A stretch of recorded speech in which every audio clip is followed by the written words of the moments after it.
ಕರ್ನಾಟಕದ ಕಾಶ್ಮೀರ ಕೊಡಗು ಕುಸಿದು ಬಿದ್ದಿದೆ.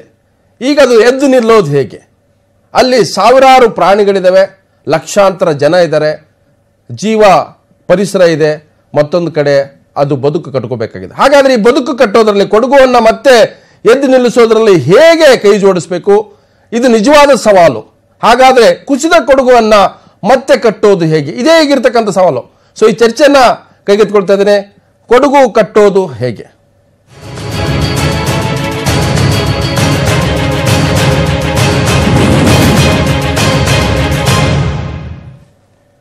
ಕುಸಿದ ಕೊಡಗುವನ್ನು ಕಟ್ಟೋಲಿಕ್ಕೆ ಈಗಾಗಲೇ ರಾಜ್ಯ ಸರ್ಕಾರ ಮತ್ತು ಸಂಘ ಸಂಸ್ಥೆಗಳು ಅನೇಕರು ತಮ್ಮ ನೆರವಿನ ಹಸ್ತವನ್ನು ಚಾಚಿದ್ದಾರೆ. ಬೀದಿಯಲ್ಲಿದ್ದವರಿಗೆ ಅನೇಕ ರೀತಿಯ ಸಹಾಯವನ್ನು ನೀಡಿದ್ದಾರೆ. ಆದರೆ ನಿಜವಾದಂಥ ಬದುಕು ಈಗ ಕೊಡಗಿನಲ್ಲಿ ಕಟ್ಟಬೇಕಾಗಿದೆ. ಲಕ್ಷಾಂತರ ಜನ ಬೀದಿ ಪಾಲಾಗಿದ್ದಾರೆ. ಕೃಷಿಕರು, ಕಾಫಿ ತೋಟದ ಮಾಲೀಕರು, ಬಡವರು, ಶ್ರೀಮಂತರು, ಆ ಜಾತಿ ಈ ಜಾತಿ, ಆ ಧರ್ಮ ಈ ಧರ್ಮ, ಎಲ್ಲ ಧರ್ಮದವರು ಕೂಡ ಪ್ರಕೃತಿಯ ವಿಕೋಪಕ್ಕೆ ಈಗ ಬಲಿಯಾಗಿದ್ದಾರೆ. ಹಾಗಾದರೆ ಕೊಡಗು ಒಂದು ಸುಂದರ ತಾಣ, ದಕ್ಷಿಣ ಭಾರತದ ಕಾಶ್ಮೀರ, ಅನೇಕ ಚಿತ್ರಗಳು ಕೂಡ ಅಲ್ಲಿ ಶೂಟ್ ಆಗಿದ್ದಾವೆ, ಪ್ರಶಸ್ತಿಗಳನ್ನು ಪಡ್ಕೊಂಡಿದ್ದಾರೆ. ಸುಂದರ ನಾಡು, ಈ ರೀತಿ ಅನೇಕ ವೈವಿಧ್ಯತೆಗಳಿಗೆ ತವರೂರಾದಂಥ ಕೊಡಗು ಇವತ್ತು ಅಕ್ಷರಶಃ ನರಕದ ಒಂದು ಸ್ವರೂಪದಲ್ಲಿ ನಿಂತಿದೆ. ಸೊ ಇದಕ್ಕೆ ಚಿತ್ರರಂಗದ ಅನೇಕ ಗಣ್ಯರು ಕೂಡ ಹೇಳ್ತಾರೆ, ಕೊಡಗುವನ್ನು ಕಟ್ಟಬೇಕು, ಮತ್ತೆ ಅದು ಯಥಾಸ್ಥಿತಿ ತರಬೇಕು. ಆ ಜೀವ ವೈವಿಧ್ಯತೆ, ಆ ಜನರ ಬದುಕು, ಅಲ್ಲಿನ ಮಕ್ಕಳು, ಅಲ್ಲಿನ ಶಾಲೆಗಳು, ಅಲ್ಲಿನ ರಸ್ತೆಗಳು, ಅಲ್ಲಿನ ಮತ್ತೆ ಯಥಾಸ್ಥಿತಿ ಕಾಡು, ಇದು ಸಾಧ್ಯ ಅನ್ನುವಂಥ ನಿಟ್ಟಿನಲ್ಲಿ ನಾವು ಚರ್ಚೆ ಮಾಡ್ತಾ ಇದ್ದೀವಿ. ಸೊ ಈಗಾಗಲೇ ಚಿತ್ರರಂಗದ ಅನೇಕ ಗಣ್ಯರು ಮಾತಾಡಿದರೆ ಕೊಡಗುವನ್ನು ಕಟ್ಟೋಣ. ಹಾಗಾದರೆ ಯಾರು ಏನೇನು ಮಾತಾಡಿದ್ದಾರೆ ಕೇಳಿಸೋಣ. ಇದು ಪ್ರತಿಯೊಬ್ಬರ ಒಂದು ಜವಾಬ್ದಾರಿ ಆಕ್ಚುಲಿ ಆಗಿ. ಯಾಕಂದ್ರೆ ಇವಾಗ ಏನಾಗ್ತಿದೆ, ಈ ಕಂಡ ಕರ್ನಾಟಕ ಆಗಬಾರ್ದು, ಅಖಂಡ ಕರ್ನಾಟಕ ಆಗ್ಬೇಕಂದ್ರೆ ಒಂದಿದೆ. ಯಾಕಂದ್ರೆ ಇವಾಗ ಏನಾಗ್ತದೆ, ಒಂದೊಂದು ಸ್ಮಾಲ್ ಪ್ರಾಬ್ಲಮ್ ತಗೊಂಡಾಗ ಅವ್ರು ನಮಗೆ ಸಪೋರ್ಟ್ ಮಾಡಲ್ಲ, ಇವ್ರು ನಮಗೆ ಸಪೋರ್ಟ್ ಮಾಡಲ್ಲ ಅಂತ ಕಂಪ್ಲೇಂಟ್ಸ್ ಇದೆ. ಅದು ಆಗೋದು ಬೇಡ ಅಂತ ನಮ್ಮ ದೃಷ್ಟಿ. ನನ್ನ ಪ್ರಕಾರ ಈ ನ್ಯಾಚುರಲ್ ಡಿಸಾಸ್ಟರ್ಸ್ಗೆ ಒಂದು ಮಿನಿಸ್ಟ್ರಿ ಇರಬೇಕು. ಅವರು ವೆಲ್ ಎಕ್ವಿಪ್ಡ್ ಆಗಿರಬೇಕು. ನಾಳೆ ಏನೇ ಪ್ರಾಬ್ಲಮ್ ಆದರೂ ಕೂಡ ಅವ್ರಿಗೆ ಅಷ್ಟು ಕೆಪಾಸಿಟಿ ಇರಬೇಕು. ಅವ್ರು ಇದಾರಪ್ಪ ನಂಬಿಕೆ ಬರಬೇಕು. ಇವಾಗ ಏನಂದ್ರೆ ಎಲ್ಲ ನಾವೇ ಕೈಗೆ ತೊಗೊಂತ ಇದೀವಿ, ನಾವೇ ಜನಗಳೇ ಹೋಗ್ತಾ ಇದೀವಿ, ತಪ್ಪಲ್ಲ. ಬಟ್ ಗೌರ್ಮೆಂಟ್ ಮಾಡೋದು ಮುಖ್ಯ, ಅವ್ರ ಕಡೆಯಿಂದ ಬರಬೇಕು. ಊಟ ತಿಂಡಿ ಕಳ್ಸೋದು ಇದ್ದಿದೆ, ಅದು ಟೆಂಪ್ರವರಿ ಸೊಲ್ಯೂಷನ್ಸ್. ಈ ಟೆಂಪ್ರವರಿ ಸೊಲ್ಯೂಷನ್ ಅಲ್ಲದೆ ಫ್ಯೂಚರ್ ಸೊಲ್ಯೂಷನ್ ಏನು? ಒಂದು ಊರಿನ ರೀಬಿಲ್ಡ್ ಮಾಡೋದು ಹೇಗೆ, ಆ ಸಂತೋಷನ ಮತ್ತೆ ವಾಪಸ್ ತಂದು ಕೊಡೋದು ಹೇಗೆ, ಆ ಕುಟುಂಬಗಳಿಗಾಗಲಿ ಅಲ್ಲಿರೋ ಜನಗಳಿಗಾಗಲಿ, ಅದನ್ನು ದೊಡ್ಡದಾಗಿ ಎಲ್ಲರೂ ಸೇರಿಕೊಂಡು, ಸಿನಿಮಾ ಇಂಡಸ್ಟ್ರಿ ಆಗಲಿ ಇಲ್ಲ ಜನ ಆಗಲಿ ಎಲ್ಲರೂ, ಈಗ ಬರೀ ಸಿನಿಮಾ ಇಂಡಸ್ಟ್ರಿ ಅಂತಲ್ಲ, ಎಲ್ಲರೂ ಸೇರ್ಬೇಕಾಗುತ್ತೆ. ಬಟ್ ಒಂದೊಂದು ಭಾಗವಾಗಿ ಡಿವೈಡ್ ಮಾಡ್ಕೊಳ್ಳೇಬೇಕು. ಡಿವೈಡ್ ಮಾಡಿಕೊಂಡು ಅದನ್ನೊಂದು ಬ್ರಾಡ್ ಮೈಂಡೆಡ್ ಆಗಿ ದೊಡ್ಡದಾಗಿ ಯೋಚನೆ ಮಾಡೋವಂಥ ಒಂದು ಡಿಸಿಷನ್ಸ್ ತಗೋಬೇಕಾಗಿದೆ. ಆಗಬಾರ್ದಾಗಿರೋದು ಆಗಿದೆ. ಹಾಗಾಗಿ ನಾನು ಎಲ್ಲರಲ್ಲೂ ಕೇಳ್ಕೊಳ್ಳೋದೇನೆಂದ್ರೆ, ನಾನೇನು ಮಾಡಬೇಕು ಅನ್ಕೊಂಡಿದ್ದೀನಿ ಅದು ಮಾಡಿದ್ದೀನಿ. ಪ್ರತಿಯೊಬ್ಬರು ಅವ್ರವ್ರ ಕೆಲಸನ ಮಾಡಬೇಕಾಗಿರೋದು ಅವ್ರ ಕರ್ತವ್ಯ. ಎಲ್ಲರಲ್ಲೂ ದೇವ್ರಲ್ಲಿ ಬೇಡ, ಆದಷ್ಟು ಬೇಗ ಕಷ್ಟಗಳೆಲ್ಲ ಪರಿಹಾರ ಆಗಿದೆ. ಪ್ರಶ್ನೆ, ಕುಸಿದ ಕೊಡಗನ್ನು ಕಟ್ಟೋದು ಹೇಗೆ? ಈಗ ನಮ್ಗೆ ಬೇಕಾಗಿರೋದು ಪ್ರಶ್ನೆ ಅಲ್ಲ, ಉತ್ತರ ಅಂದರೆ ಪರಿಹಾರ. ಸೊ ಇದ್ರ ಬಗ್ಗೆ ಇಡೀ ಸರ್ಕಾರ, ಅದು ರಾಜ್ಯ ಇರ್ಬೋದು, ಕೇಂದ್ರ ಇರ್ಬೋದು, ಮತ್ತು ಎಲ್ಲ ರಾಜಕೀಯ ಪಕ್ಷಗಳು ಧರ್ಮ, ಸಂಕುಚಿತ ಜಾತಿ, ಸಂಕುಚಿತ ವಿಚಾರಗಳನ್ನು ಬದಿಗೊತ್ತಿ ಕೊಡಗುವನ್ನು ಎದ್ದು ನಿಲ್ಲಿಸೋದು, ಬದುಕನ್ನು ಕಟ್ಟಿಕೊಡುವಂಥ ಒಂದು ಪ್ರಯತ್ನದಲ್ಲಿ ಎಲ್ಲರೂ ಕೂಡ ಕೈ ಜೋಡಿಸಬೇಕಾಗಿದೆ. ಹಾಗಾಗಿ ನಾನು ಈ ಚರ್ಚೆ ಮಾಡ್ತೇನೆ. ಜೊತೆಗೆ ಚಿತ್ರನಟರು, ಸಾಮಾಜಿಕ ಹೋರಾಟಗಾರರ ಚೇತನ ಇದ್ದಾರೆ, ಹಾಗೆಯೇ ಭೂಗರ್ಭ ಶಾಸ್ತ್ರಜ್ಞ ಅನಿಲ್ ನಮ್ಮ ಜೊತೆಗೆ, ರಮೇಶ್ ಲಕ್ಕಪ್ಪ ದಿಕ್ಪಾಲ್ ಅವರಿದ್ದಾರೆ. ಹಾಗೆಯೇ ಕೊಡಗಿನಿಂದ ನಮ್ಮ ಜೊತೆಗೆ ಆ ಭಾಗದವರು ಹಿರಿಯ ರಾಜಕಾರಣಿ ಮಾಜಿ ಸಚಿವರು ಅಂತ MC ನಣ್ಣ ಇದ್ದಾರೆ. ಹಾಗೆಯೇ ಚಿತ್ರನಟ ಸಂಚಾರಿ ವಿಜಯ್ ಕೂಡ ನಮ್ಮ ಜೊತೆಗಿದ್ದಾರೆ. ಸೊ ನಾನು ಎಲ್ಲರೂ ಕೂಡ ಸ್ವಾಗತ ಮಾಡ್ತಾ, ಚೇತನ್, ಕೊಡಗು ಕುಸಿದೋಗಿದೆ. ಸೊ ಪ್ರಕೃತಿಯಲ್ಲಿ ಕುಸಿಯೋದು ಸರ್ವೇ ಸಾಮಾನ್ಯ, ಪ್ರತಿಯೊಬ್ಬರು ಕುಸಿತಾರೆ. ಅದನ್ನು ಎದ್ದು ನಿಲ್ಲಿಸುವಂಥ ಒಂದು ದೊಡ್ಡ ಸವಾಲಿದೆ. ಅಲ್ಲಿ ನೂರಾರು ಹಳ್ಳಿಗಳು ಕುಸಿದೋಗಿದ್ದಾವೆ, ಲಕ್ಷಾಂತರ ಜನ ಬೀದಿ ಪಾಲಾಗಿದ್ದಾರೆ, ರಸ್ತೆಗಳು 123 ಕಿಲೋಮೀಟರ್ ರಸ್ತೆ ಸಂಪೂರ್ಣ ಕಟ್ಟಾಗಿದೆ.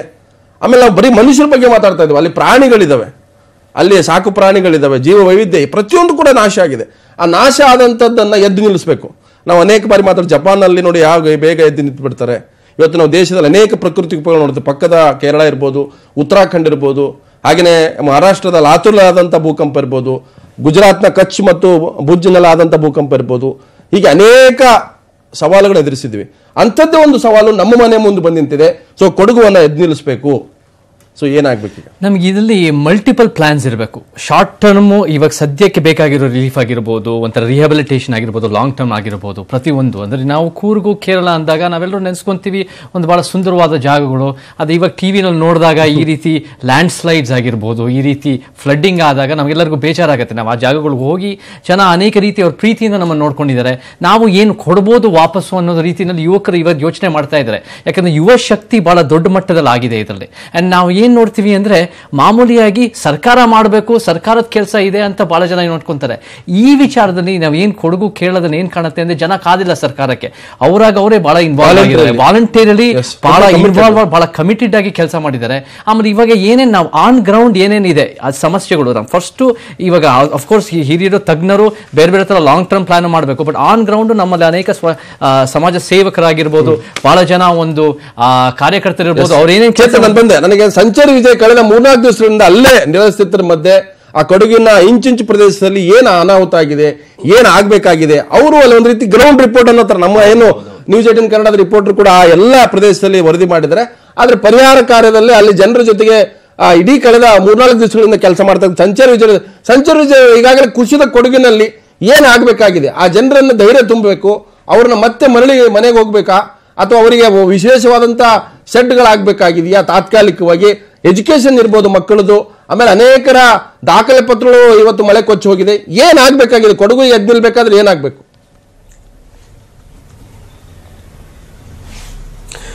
ಸರ್? ಈಗ ಕೊಡಗಿನಲ್ಲಿ ಸುಮಾರು 13 ಹಳ್ಳಿಗಳು ಈ ಸಮಸ್ಯೆಗೆ ಸಿಗಾಕೊಂಡಿದ್ದಾವೆ. ಹೌದು, ಯಾಕಂದ್ರೆ ನಾವು ಗ್ರೌಂಡ್ ವರ್ಕ್ ಮಾಡಿದಾಗ ನಮಗೆ ಸಿಕ್ಕಂತ ಮಾಹಿತಿಗಳ ಪ್ರಕಾರ ನಾವು ನೋಡಿದಾಗ ಒಂದು ಪುನರ್ವಸತಿ ಆಗೋವರೆಗೂ ಶಿಬಿರಗಳನ್ನು ಮುಚ್ಚಬಾರದು ಅಂತ ಹೇಳಿ. ಏನಾಗುತ್ತೆ ಅಂದ್ರೆ ಸದ್ಯಕ್ಕೆ ಈ ಒಂದು ಪರಿಸ್ಥಿತಿಯಲ್ಲಿ ಅವರನ್ನ ಬೇರೆ ಕಡೆ ಕಳಿಸಬಹುದು, ಆದ್ರೆ ಮುಂದೆ ಇನ್ನೊಂದು 15 ಅಥವಾ 1 ತಿಂಗಳ ನಂತರ ಆಗುವಂತ ಸಮಸ್ಯೆ ನೋಡಿದಾಗ ಬೇರೆ ತರನೇ ಆಗೋ ಪರಿಸ್ಥಿತಿಗಳು ಸಿಗಾಕೊಳ್ಳುತ್ತೆ. ಸೊ ಹಾಗಾಗಿ ಪುನರ್ವಸತಿ ಕಲ್ಪಿಸೋವರೆಗೂ ಅವರನ್ನ ಆ ಶಿಬಿರದಲ್ಲೇ ಉಳಿಸಬೇಕು ಅಂತ ಒಂದು. ಎರಡನೇದಾಗಿ 600 ರಿಂದ 700 ಜನ ವಿದ್ಯಾರ್ಥಿಗಳು ಇವಾಗ SSLC ಅಥವಾ PUC ಬರೆಯುವಂತ ವಿದ್ಯಾರ್ಥಿಗಳು ವಂಚಿತರಾಗಿದ್ದಾರೆ. ಅವ್ರಗಳಿಗೂ ಕೂಡ ಒಂದು ಏನಂತಾರೆ ಅದು ವಸತಿ ಶಾಲೆಯಲ್ಲಿ ಅವರನ್ನ ಅಲ್ಲಿ ಸೇರಿಸೋದ್ರ ಮುಖಾಂತರ ಅವ್ರನ್ನ ಕೂಡ ಈಗ ನಾವು ಅವರ ಎಜುಕೇಶನ್ಗಾಗ್ಲಿ ಅಥವಾ ಅವರ ಎಕ್ಸಾಮ್ಗಳಿಗಾಗ್ಲಿ ತೊಂದರೆ ಇಲ್ಲದೆ ಇರೋ ಹಾಗೆ ನೋಡ್ಕೊಳ್ಬೇಕಾಗಿದೆ. ಸೊ ಮಾತಾಡಿ. ಹಾಗೆ ನಾವು ಈಗ ಕಳೆದ ಒಂದು 5-6 ದಿನ ಏನು ಪೀಪಲ್ ಫಾರ್ ಕೊಡಗು ಅಂತ ಒಂದು ಟೀಮ್ ಮಾಡ್ಕೊಂಡು ವರ್ಕ್ ಮಾಡ್ತಾ ಇದ್ದಾರೆ ಚಕ್ರವರ್ತಿ ಚಂದ್ರಚೂಡ್ ಅವರು. ಹಾಗೆ ನಾವು ಪದರಸ ಮತ್ತೆ ನಮ್ಮ ನಿರ್ದೇಶಕರು ಕೆಲವೊಂದಷ್ಟು ಜನ ಬಂದು ನಾವು ಕೂಡ ಇಲ್ಲಿ ಆಗುಹೋಗುಗಳನ್ನು ನೋಡ್ತಾ ಇದ್ದೀವಿ. ಸೊ ಇಲ್ಲಿ ನಮಗನ್ಸಿದ್ದು ನಮಗೊಂದಷ್ಟು ಇವಾಗ ಈ ಸದ್ಯದ ಪರಿಸ್ಥಿತಿನಲ್ಲಿ ಅಲ್ಲಿ ಈ ಚಳಿಗೆ ಬದುಕೋದು ಕಷ್ಟ ಆಗ್ತಾ ಇದೆ, ಕೆಲವು ಮಕ್ಕಳಿಗೆ ಉಸಿರಾಡಕ್ಕೂ ಕಷ್ಟ ಆಗ್ತಾ ಇದೆ. ಇಲ್ಲಿ ಏನಾಗಬೇಕು ಅಂದ್ರೆ ಒಂದು ಮೊದಲನೇದಾಗಿ ಈ ಟಾಯ್ಲೆಟ್ ನ ವ್ಯವಸ್ಥೆ ಆಗಬೇಕು, ಎರಡನೇದಾಗಿ ಗ್ಯಾಸ್ ಗೀಸರ್ ಬೇಕು, ಮೂರನೇದಾಗಿ ಈ ಲೈಟ್ಗಳು ಬೇಕು. ಅಂದ್ರೆ ಕತ್ಲೆಯಲ್ಲಿ ಓಡಾಡ್ತಕ್ಕಂಥ ಜಾಗಗಳಲ್ಲಿ ಒಂದು ಲೈಟ್ ವ್ಯವಸ್ಥೆ ಆಗಬೇಕು. ಸೊ ಇಷ್ಟನ್ನು ಕೂಡ ನಾವು ನಿನ್ನೆ DC ಆಫೀಸ್ಗೆ ನಾವು ಮನವಿ ಕೊಟ್ಟಿದ್ವಿ. ಆ ಟಾರ್ಚ್ಗಳು ಆ ತರದ ವ್ಯವಸ್ಥೆಗಳಾಗಬೇಕು ಮನವಿ ಕೊಟ್ಟಿದ್ವಿ. ಅದನ್ನ ಅವರು ಯಾರು ಸಚಿವರು ಪುಟ್ಟಣ್ಣ ಅವರು ಕೂಡ ಅದನ್ನ ಗಣನೆ ತಗೊಂಡು ನಾವು ಸದ್ಯದಲ್ಲೇ ಮಾಡ್ತೀವಿ ಅಂತ ಮಾತುಗಳನ್ನ ಕೂಡ ಉಳಿಸ್ಕೊಟ್ಟಿದ್ದಾರೆ. ಸೊ ಹಾಗೇನೆ ಈ ಏನು ರೈತರು ಅಥವಾ ಕೂಲಿ ಕಾರ್ಮಿಕರು, ದಿನಗೂಲಿ ಕಾರ್ಮಿಕರು, ಅವತ್ತಿನ ದಿನಕ್ಕೆ ಅವತ್ತು ಅವರು ದುಡಿದು ತಿನ್ನುವಂತವರು, ಅವರುಗಳಿಗೂ ಕೂಡ ಈಗ ನಿರಾಶ್ರಿತ ಜಾಗದಲ್ಲಿ, ನಿರಾಶ್ರಿತ ಶಿಬಿರದಲ್ಲಿ ಅವರುಗಳನ್ನು ಕೂಡ ಒಂದು ಜಾಗ ಕೊಟ್ಟು ಅವ್ರನ್ನ ಇರುವಂತ ವ್ಯವಸ್ಥೆ ಆಗಬೇಕು. ಸೊ ಇಷ್ಟು ಸದ್ಯಕ್ಕೆ ನಾವು ಇಲ್ಲಿ ಗ್ರೌಂಡ್ ವರ್ಕ್ ಮಾಡಿದಾಗ ನಮಗೆ ಗೊತ್ತಾಗದಂತ ವಿಷಯಗಳು. ಸಂಚಾರಿ ವಿಜಯ್ ಬಂದೆ ನಾನು. ನಾಳೆ ತಾವು ಕೂಡ ಕೊಡಗು ಹೋಗ್ತಿದ್ರೆ ತಗೊಳ್ತಿದ್ರೆ ಈ ಟಾಯ್ಲೆಟ್ ಬಗ್ಗೆ. ಹೌದು, ಇವಾಗ ಗ್ರಾಸ್ ರೂಟ್ಸ್ ಏನೇನು ಕೆಲಸ ಮಾಡ್ತಾ ಇದ್ದಾರೆ ಗೊತ್ತಾಗಿದೆ ನಮಗೆ. ನಾವು ನಾಳೆ ಕೂರ್ಗ್ ಹೋಗ್ತಾ ಇದೀವಿ. ಈ ಟಾಯ್ಲೆಟ್ಸ್ ಚೆನ್ನೈಯಿಂದ ವ್ಯವಸ್ಥೆ ಮಾಡಿದೀವಿ, ಗ್ಯಾಸ್ ಗೀಸರ್ಸ್ ತಗೊಂಡ್ ಹೋಗ್ತಾ ಇದೀವಿ. ಅದ್ರ ಜೊತೆ ನಾವು ಬೇರೆಯವರು ಸರ್ಕಾರಕ್ಕೋಸ್ಕರ ನಾವು ವೇಟ್ ಮಾಡಕ್ಕಾಗಲ್ಲ. ಯಾಕಂದ್ರೆ ಏನಾಗುತ್ತೆ ಅಂದ್ರೆ ಈ ತರ ಒಂದು ಟಾಯ್ಲೆಟ್ ಯೂಸ್ ಬೇಕೇ ಆಗತ್ತೆ. ಇಷ್ಟು ಕಡಿಮೆ ಕೆಪಾಸಿಟಿನ ಜನ ಇದ್ದಾಗ ಎಪಿಡೆಮಿಕ್ ಏನಾದ್ರು ಆಗ್ಬಿಟ್ರೆ ಆಮೇಲೆ ಅವ್ರ ಆಚೆ ಕಡೆನೂ ಹೋಗಕ್ಕಾಗಲ್ಲ. ಸೊ ಆ ರೀತಿನಲ್ಲಿ ಇದು ಬಹಳ ಒಂದು ಡೇಂಜರಸ್ ಸಿಚುವೇಶನ್. ಕೂಡ ಇರುತ್ತೆ, ಯಾಕಂದ್ರೆ ಮಳೆ ಬರ್ತಾ ಇರೋದ್ರ ನೀವು ಶೆಡ್ಗಳ ಸುತ್ತ ಇರ್ಬೋದು, ಎಲ್ಲೆಲ್ಲಿ ನೀವು ಅವ್ರಿಗೆ ವಿಶೇಷವಾಗಿ ವ್ಯವಸ್ಥೆ ಮಾಡಿದ್ರೆ ಅಲ್ಲೂ ಕೂಡ ಹೌದು. ಅದ್ರ ಜೊತೆ ವಾಟರ್ ಪ್ಯೂರಿಫೈಯಿಂಗ್ ಟ್ಯಾಬ್ಲೆಟ್ಸ್ ಆಗಿರ್ಬೋದು, ಅದ್ರ ಜೊತೆ ಮಹಿಳೆಯರಿಗೆ ಹೆಂಗಸರಿಗೆ ಏನೇನ್ ಬೇಕು ಇನ್ನರ್ ಈ ತರದ್ದು ಬೆಚ್ಚಿಗೆ ಮಂಕಿ ಕ್ಯಾಪ್ಸ್ ಗಳಾಗಿರ್ಬೋದು, ಗ್ಲೌಸ್. ಸೊ ಈ ತರ ಬೇಸಿಕ್ ಚಳಿಗೋಸ್ಕರ ನಾವೆಲ್ಲ ತಗೊಂಡ್ ಹೋಗ್ತಾ ಇದೀವಿ ನಾಳೆ ಬೆಳಿಗ್ಗೆ. ನಾನು MC ನಾರಾಯಣ ಇಬ್ರು ಚಲನಚಿತ್ರ ನಟರು ಬಹಳ ಅವರು ಸಾಮಾಜಿಕ ಕಾಳಜಿ ಇರ್ತಕ್ಕಂಥವ್ರು ನಮ್ಮ ಜೊತೆ ಚರ್ಚೆಯಲ್ಲಿ ಭಾಗಿಯಾಗ್ತಿದ್ದಾರೆ. ಅವರು ಸರ್ಕಾರ ಮಾಡಲಿ, ಅವ್ರು ಮಾಡಲಿ, ಇವ್ರು ಮಾಡಲಿ ಅನ್ನೋಕ್ಕಿಂತ ನಾವೇನ್ ಮಾಡ್ಬೇಕು ಅನ್ನೋದ್ರ ಬಗ್ಗೆ ಅವ್ರು ತಲೆ ಅಂದ್ರೆ charity starts from our home ಅನ್ನೋ ರೀತಿ ಅವರಿಬ್ರು ಕೂಡ ಕೆಲಸ ಮಾಡ್ತಾರೆ. ಅವ್ರು ಅಷ್ಟೇ ಅಲ್ಲ, ಅವ್ರ ಜೊತೆಗೆ ಅನೇಕರು ಕೂಡ ಕೈ ಜೋಡಿಸಿದ್ದಾರೆ.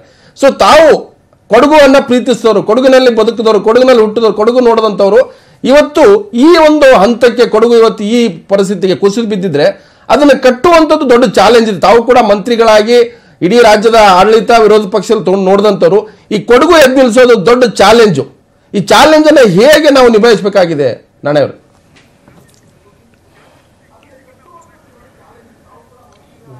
ಮನೆ ಹುಗಾರವರೇ, ನೀವೆಲ್ಲರೂ ಸೇರಿ ಕೊಡಗನ್ನು ಕಟ್ಟಬೇಕು ಅಂತ ಹೇಳ್ತಾ ಇರ್ತಕ್ಕಂಥ ತೀರ್ಮಾನಕ್ಕೆ ಬಂದಿರ್ತಕ್ಕಂಥದ್ದನ್ನ ನಾನು ನಿಮಗೆ ಹೃದಯಪೂರ್ವಕವಾಗಿ ನಾನು ನಿಮಗೆ ಅಭಿನಂದಿಸ್ತೇನೆ. Thank you. ಕೊಡಗು ವೀರರ ನಾಡು. ಇಡೀ ರಾಷ್ಟ್ರದ ಸಮಗ್ರತೆಯನ್ನ, ಏಕತೆಯನ್ನ ಮತ್ತು ಬಂಗ್ಲಾ ವಾರ ಆಗಲಿ, ಪಾಕಿಸ್ತಾನ ವಾರ ಆಗಲಿ, ಕಾರ್ಗಿಲ್ ವಾರ ಆಗಲಿ, ಈ ದೇಶದ ಸಮಗ್ರತೆಯನ್ನು, ಏಕತೆಯನ್ನು ಎತ್ತಿ ಹಿಡಿದು ಇದನ್ನು ಬಹಳ ದೊಡ್ಡ ಮಟ್ಟಕ್ಕೆ ಯೋಧರ ನಾಡು ಅಂತ ಹೇಳ್ತಾ ಇರ್ತಕ್ಕಂಥ ಕೀರ್ತಿಯನ್ನು ಇಡೀ ರಾಷ್ಟ್ರಕ್ಕೆ, ಪ್ರಪಂಚಕ್ಕೆ ಹಬ್ಬಿಸಿರ್ತಕ್ಕಂಥ ನಮ್ಮ ವೀರ ಯೋಧರು ಯಾರಿದ್ದಾರೆ, ಅದರಲ್ಲಿ ಫೀಲ್ಡ್ ಮಾರ್ಷಲ್ ಕಾರ್ಯಪ್ಪನವರು, ಜನರಲ್ ತಿಮ್ಮೇನವರು, ಜನರಲ್ ಏರ್ ಮಾರ್ಷಲ್ ನಂದಾರವರು, ಮೇಜರ್ ಜನರಲ್ಸ್, ಲೆಫ್ಟಿನೆಂಟ್ ಜನರಲ್ಸ್ ಆಗಿರ್ತಕ್ಕಂಥ ಸುಮಾರು 15-20 ಜನ ಮತ್ತು ನಮ್ಮ ವೀರ ಯೋಧರು ಇವತ್ತು ಕೂಡ ಕೆಲಸ ಮಾಡ್ತಾ ಇರ್ತಕ್ಕಂಥದ್ದು, ಅದು ವಾಯುಪಡೆ ಆಗಲಿ, ಸೇನಾಪಡೆ ಆಗಲಿ ಅಥವಾ ನೌಕಾಪಡೆ ಆಗಲಿ, ಇವತ್ತು ಕೂಡ ಕೆಲಸ ಮಾಡ್ತಾ ಇದ್ದಾರೆ. ಆದರೆ ಇಂಥ ಈ ವೀರರ ನಾಡಿನಲ್ಲಿ ನಮ್ಮನ್ನ ಇವತ್ತು ನಾವು ರಕ್ಷಣೆ ಮಾಡಿಕೊಳ್ಬೇಕಾದ್ರೆ ನಮ್ಮ ವೀರ ಯೋಧರೇ ಇವತ್ತು ಕೊಡಗನ್ನ ರಕ್ಷಣೆ ಮಾಡಬೇಕಾಗಿರ್ತಕ್ಕಂಥ ಒಂದು ಅನಿವಾರ್ಯ ಪರಿಸ್ಥಿತಿ ಬಂದಿರ್ತಕ್ಕಂಥದ್ದು. ಬಹುಶಃ ನನಗೆ ಗೊತ್ತಿಲ್ಲ ಯಾತಕ್ಕೋಸ್ಕರ ಇಂಥ ಒಂದು ಪ್ರಾಯಶ್ಚಿತವನ್ನ ನಮ್ಮ ಈ ನಾಡಿನ ಜನತೆಗೆ ತಾಯಿ ಕಾವೇರಿ ಕೊಡಬೇಕಾಗಿತ್ತು, ನಮ್ಮ ದೇವತೆಗಳು ಕೊಡಬೇಕಾಗಿತ್ತು ಅಂತ ಹೇಳ್ತಾ ಇರ್ತಕ್ಕಂಥದ್ದೇ ನನಗೆ ಬಹಳ ದೊಡ್ಡದಾಗಿರ್ತಕ್ಕಂಥ ಒಂದು ವಿಚಾರವನ್ನ ನನ್ನ ತಲೆಯಲ್ಲಿ ಕಾಡ್ತಾ ಇರ್ತಕ್ಕಂಥ ಅದು ಒಂದು ಭಾಗ ಇರಲಿ. ಈಗ ನನ್ನ ಸಿನಿಮಾ ನಟರಾಗಿರ್ತಕ್ಕಂಥ ಶಿವರಾಜ್ ಕುಮಾರ್ ಅವರು, ನಮ್ಮ ಪುನೀತ್ ಕುಮಾರ್ ಅವರು ಇವರೆಲ್ಲ ಮಾತಾಡೋದನ್ನ ಕೇಳಿದೆ ನಾನು. ನಿಜ ಅವರ ಬಗ್ಗೆ ಇರ್ತಾ ಇರ್ತಕ್ಕಂಥ ಅಭಿಮಾನದಿಂದ ನಾನು ಅವರೆಲ್ಲರನ್ನೂ ಕೂಡ ಸ್ಮರಿಸ್ಕೊಳ್ತೀನಿ. ಆದರೆ ಇವತ್ತು ಒಂದು ಭಾಗ ಕೊಡಗು ಇವತ್ತು ಬಹಳ ದೊಡ್ಡ ಪ್ರಮಾಣದಲ್ಲಿ ತತ್ತರಿಸಿ ಹೋಗಿದೆ. ಅದರಲ್ಲೂ ಮಡಿಕೇರಿ ತಾಲೂಕು ಮತ್ತು ಸೋಮವಾರಪೇಟೆ ತಾಲೂಕು, ವಿರಾಜಪೇಟೆ ತಾಲೂಕಿನಲ್ಲಿ ದೊಡ್ಡ ಮಟ್ಟದಲ್ಲಿ ಈ ತರದ ಯಾವುದೇ ತರದ ಪರಿಸ್ಥಿತಿ ನಡೀಲಿಲ್ಲ. ಈಗ ಮಡಿಕೇರಿ ತಾಲೂಕಿನಲ್ಲಿ ಇರ್ತಾ ಇರ್ತಕ್ಕಂಥ ಒಂದು ಭಾಗ ಅಂತ ಅಂದ್ಕೊಂಡ್ರೆ ನಮ್ಮ ಉತ್ತರ ಭಾಗಕ್ಕೆ ಇರ್ತಾ ಇರ್ತಕ್ಕಂಥದ್ದು ಕಾರೂರು, ದೇವಸ್ತೂರು ಮತ್ತು ಆ ಭಾಗದಲ್ಲಿರ್ತಕ್ಕಂಥ ಭಾಗ ಅದು ಸಂಪೂರ್ಣವಾಗಿ ನಾನು ಹೇಳ್ತೀನಿ, ಇದು ಕೊಡಗಿನಿಂದ ಸುಮಾರು 12-14 ಕಿಲೋಮೀಟರ್ ದೂರದಲ್ಲಿರ್ತಕ್ಕಂಥ ಪ್ರದೇಶ. ನಿಸರ್ಗ ಸಂಪತ್ತಿನ ಅತ್ಯಂತ ಸಂಪದ್ಭರಿತವಾಗಿರ್ತಕ್ಕಂಥ ಜಾಗ. ಅದು ಬರ್ತೇನೆ ಕರೆಂಟಲ್ಲಿ ಸಂಪದ್ಭರಿತವಾಗಿರ್ತಕ್ಕಂಥ ಜಾಗ. ಅದು ಮುತ್ತುನಾಡು ಅಂತ ಹೇಳ್ತಾ ಇರ್ತಕ್ಕಂಥ ಒಂದು ಪ್ರದೇಶ ಇದೆ. ಆ ಮುತ್ತುನಾಡು ಅಂತ ಹೇಳ್ತಾ ಇರ್ತಕ್ಕಂಥ ಪ್ರದೇಶದಲ್ಲಿ ಇರ್ತಕ್ಕಂಥದ್ದೇ ಸುಮಾರು 6 ನಾಡುಗಳು ಒಟ್ಟಾರೆ ಸೇರಿ ನಿಸರ್ಗ ಸಂಪತ್ತಿಗೆ ಒಳಪಟ್ಟಿರ್ತಕ್ಕಂಥ ಈ ಮುತ್ತುನಾಡು ಅಂತ ಹೇಳ್ತಾ ಇರ್ತಕ್ಕಂಥ ಪ್ರದೇಶ ಇವತ್ತು ಮುತ್ತು ಹೋಗಿ ಅದು ಎಲ್ಲವೂ ಕೂಡ ಕಲ್ಲಾಗಿ ಪರಿವರ್ತನೆ ಆಗಿರ್ತಕ್ಕಂಥದ್ದು ಬಹಳ ದೊಡ್ಡ ಪ್ರಮಾಣದ ದುರಂತ. ನಾನು ಈ ಭಾಗಕ್ಕೆ ಹೋಗಿದ್ದೇನೆ. ಈ ಭಾಗದ 10 ಸ್ಥಳಗಳನ್ನ ಮತ್ತು ಇಲ್ಲಿಂದ ನಮ್ಮ ಮಕ್ಕಂದೂರು ಮತ್ತು ಮುಕ್ಕೋಡ್ಲು ಮತ್ತು ಹಟ್ಟಿಹೊಳೆ ಅಂತ ಹೇಳ್ತಾ ಇರ್ತಕ್ಕಂಥ ಜಾಗ ಇದೆಲ್ಲವೂ ಕೂಡ ಮಡಿಕೇರಿಯಿಂದ ಕೇವಲ 20 ಕಿಲೋಮೀಟರ್ ದೂರದಲ್ಲಿ ಇರ್ತಾ ಇರ್ತಕ್ಕಂಥದ್ದು. ಮತ್ತು ಈ ಮುತ್ತುನಾಡು ಅಂತ ಹೇಳ್ತಾ ಇರ್ತಕ್ಕಂಥ ಮಡಿಕೇರಿಯಿಂದ 20 ಕಿಲೋಮೀಟರ್ ದೂರದಲ್ಲಿ ಇರ್ತಕ್ಕಂಥದ್ದು. ಮತ್ತು ಇಲ್ಲಿಂದ ನಮ್ಮ ಮಂಗಳೂರಿಗೆ ಹೋಗ್ತಾ ಇರ್ತಕ್ಕಂಥ ರಸ್ತೆ ಇದು ಕೇವಲ ಮಡಿಕೇರಿಯಿಂದ ಒಂದು 15 ಕಿಲೋಮೀಟರ್ ಒಳಗಡೆ ಇರ್ತಾ ಇರ್ತಕ್ಕಂಥ. ಒಟ್ಟಾರೆ ಈ ದುರಂತ ಸಂಭವಿಸಿರ್ತಕ್ಕಂಥದ್ದು ಈ 3 ಕ್ಷೇತ್ರಗಳಲ್ಲಿ ಮಾತ್ರ. ಈ ಕ್ಷೇತ್ರದಲ್ಲಿ ದುರಂತ ಮಾಡ್ತಿರ್ತಕ್ಕಂಥ ನಾನು ಇವತ್ತು ಸರ್ಕಾರವನ್ನು ಕೇಳ್ತೀನಿ ಇಷ್ಟೇ. ಯಾಕೆಂದ್ರೆ ಇವತ್ತು ಸಾಧಾರಣವಾಗಿ 13 ಹಳ್ಳಿಗಳು ಈ ಒಂದು ದೊಡ್ಡವಾಗಿರ್ತಕ್ಕಂಥ ದುರಂತಕ್ಕೆ ಒಳಪಟ್ಟಿದೆ. ಅದು ನನ್ನ ಕಾಣ್ತಾ ಇರ್ತಕ್ಕಂಥ ಯಾಕಂದ್ರೆ ಬಹಳ ದೊಡ್ಡ ಪ್ರಮಾಣದಲ್ಲಿ ಬೆಟ್ಟಗಳು ಕುಸಿದಿರ್ತಕ್ಕಂಥದ್ದನ್ನ ನಾವು ನೋಡಿದ್ದೇವೆ. ಬೆಟ್ಟಗಳೇ ಕುಸಿದು ಹೋಗ್ತಾ ಇರ್ತಕ್ಕಂಥದ್ದು. ಆ ಬೆಟ್ಟ ಕುಸಿದಿರ್ತಕ್ಕಂಥ ಸಂದರ್ಭದಲ್ಲಿ ದಯವಿಟ್ಟು ತಿಳ್ಕೊಳ್ಳಿ, ಇದರಲ್ಲಿ ಬಹಳ ಪ್ರಮುಖವಾಗಿರ್ತಕ್ಕಂಥ ಒಂದು ವಿಚಾರ ಮಾತ್ರ. ಯಾರು ಇದರಲ್ಲಿ ದೊಡ್ಡ ಪ್ರಮಾಣದ ಅನಾಹುತಕ್ಕೆ ಒಳಪಟ್ಟವರು ಅಂತ ನೀವು ನಮ್ಮನ್ನ ಪ್ರಶ್ನೆ ಮಾಡಿದ್ರೆ ನಾನು ಹೇಳ್ತೀನಿ, ಕೂಲಿ ಕಾರ್ಮಿಕರಲ್ಲ, ಅಸ್ಸಾಮಿಂದ ಬರ್ತಾ ಇರ್ತಕ್ಕಂಥ ಕೆಲಸ ಮಾಡ್ತಾ ಇರ್ತಕ್ಕಂಥವರಲ್ಲ, BPL ಕಾರ್ಡ್ ಹೋಲ್ಡರ್ಸ್ ಮಾಡ್ಕೊಂಡು ಅಲ್ಲಿ ಇಲ್ಲಿ ಮನೆ ಕಟ್ಕೊಂಡಿರ್ತಕ್ಕಂಥವರಲ್ಲ. ಇದರಲ್ಲಿ ನಾನು ಹೇಳ್ತೀನಿ ದೊಡ್ಡ ಪ್ರಮಾಣದಲ್ಲಿ ನಾವು ಈ ದುರಂತಕ್ಕೆ ಒಳಪಟ್ಟಿರ್ತಕ್ಕಂಥವ್ರು ನಮ್ಮ ರೈತಾಪಿ ವರ್ಗದ ಜನ. 1 ಎಕರೆ 2 ಎಕರೆ ಜಮೀನನ್ನು ಇಟ್ಟುಕೊಂಡು ಕಾಫಿ ತೋಟ ಮಾಡಿಕೊಂಡು ಗದ್ದೆಯನ್ನ ಮಾಡಿಕೊಂಡು ಸುಮಾರು 40-50 ಎಕರೆವರೆಗೆ ಗದ್ದೆ ಮತ್ತು ಕಾಫಿ ತೋಟವನ್ನು ಮಾಡಿರ್ತಕ್ಕಂಥ ಜನ ಇದ್ದಾರಲ್ಲ, ಅವರು ಇವತ್ತು ನಾನು ಹೇಳ್ತೀನಿ ಕಂಗಾಲಾಗಿದ್ದಾರೆ. ಸುಮಾರು 1500 ಎಕರೆಗಿಂತಲೂ ಹೆಚ್ಚು ಕಾಫಿ ತೋಟಗಳು, ನಮ್ಮ ಗದ್ದೆ ಪ್ರದೇಶಗಳು ಸಂಪೂರ್ಣವಾಗಿ ಈ ಭೂಕುಸಿತದಿಂದ ಮಣ್ಣು ಪಾಲಾಗಿ, ನೀರು ಪಾಲಾಗಿ ಅವರ ಬದುಕೆ ನಾನು ಹೇಳ್ತೀನಿ ಮೂರಾಬಟ್ಟೆ ಆಗಿರ್ತಕ್ಕಂಥ ಪರಿಸ್ಥಿತಿ ಇವತ್ತು ಆಗಿರ್ತಕ್ಕಂಥ. ಬಹುಶಃ ಇವರು ಯಾರು ಕೂಡ ಇವತ್ತು ನಾನು ಹೇಳ್ತೀನಿ ಪುನರ್ವಸತಿ ಕೇಂದ್ರದಲ್ಲಿ ಬಂದ್ಬಿಟ್ಟು ಅಲ್ಲಿ ಕೊಡ್ತಾ ಇರ್ತಕ್ಕಂಥ ಅಕ್ಕಿಗಾಗಿ ಅಲ್ಲಿ ಕೊಡ್ತಾ ಇರ್ತಕ್ಕಂಥ ಊಟಕ್ಕಾಗಿ ಯಾರು ಬರೋದಿಲ್ಲ, ಅವರು ಬಂದಿಲ್ಲ. ಬಹಳಷ್ಟು ಜನ ಬಂದಿಲ್ಲ. ಇವತ್ತು ಬರೀ ಬ್ಲಾಂಕೆಟ್ಗೋಸ್ಕರ ಬಂದವರಲ್ಲ ಅವರು.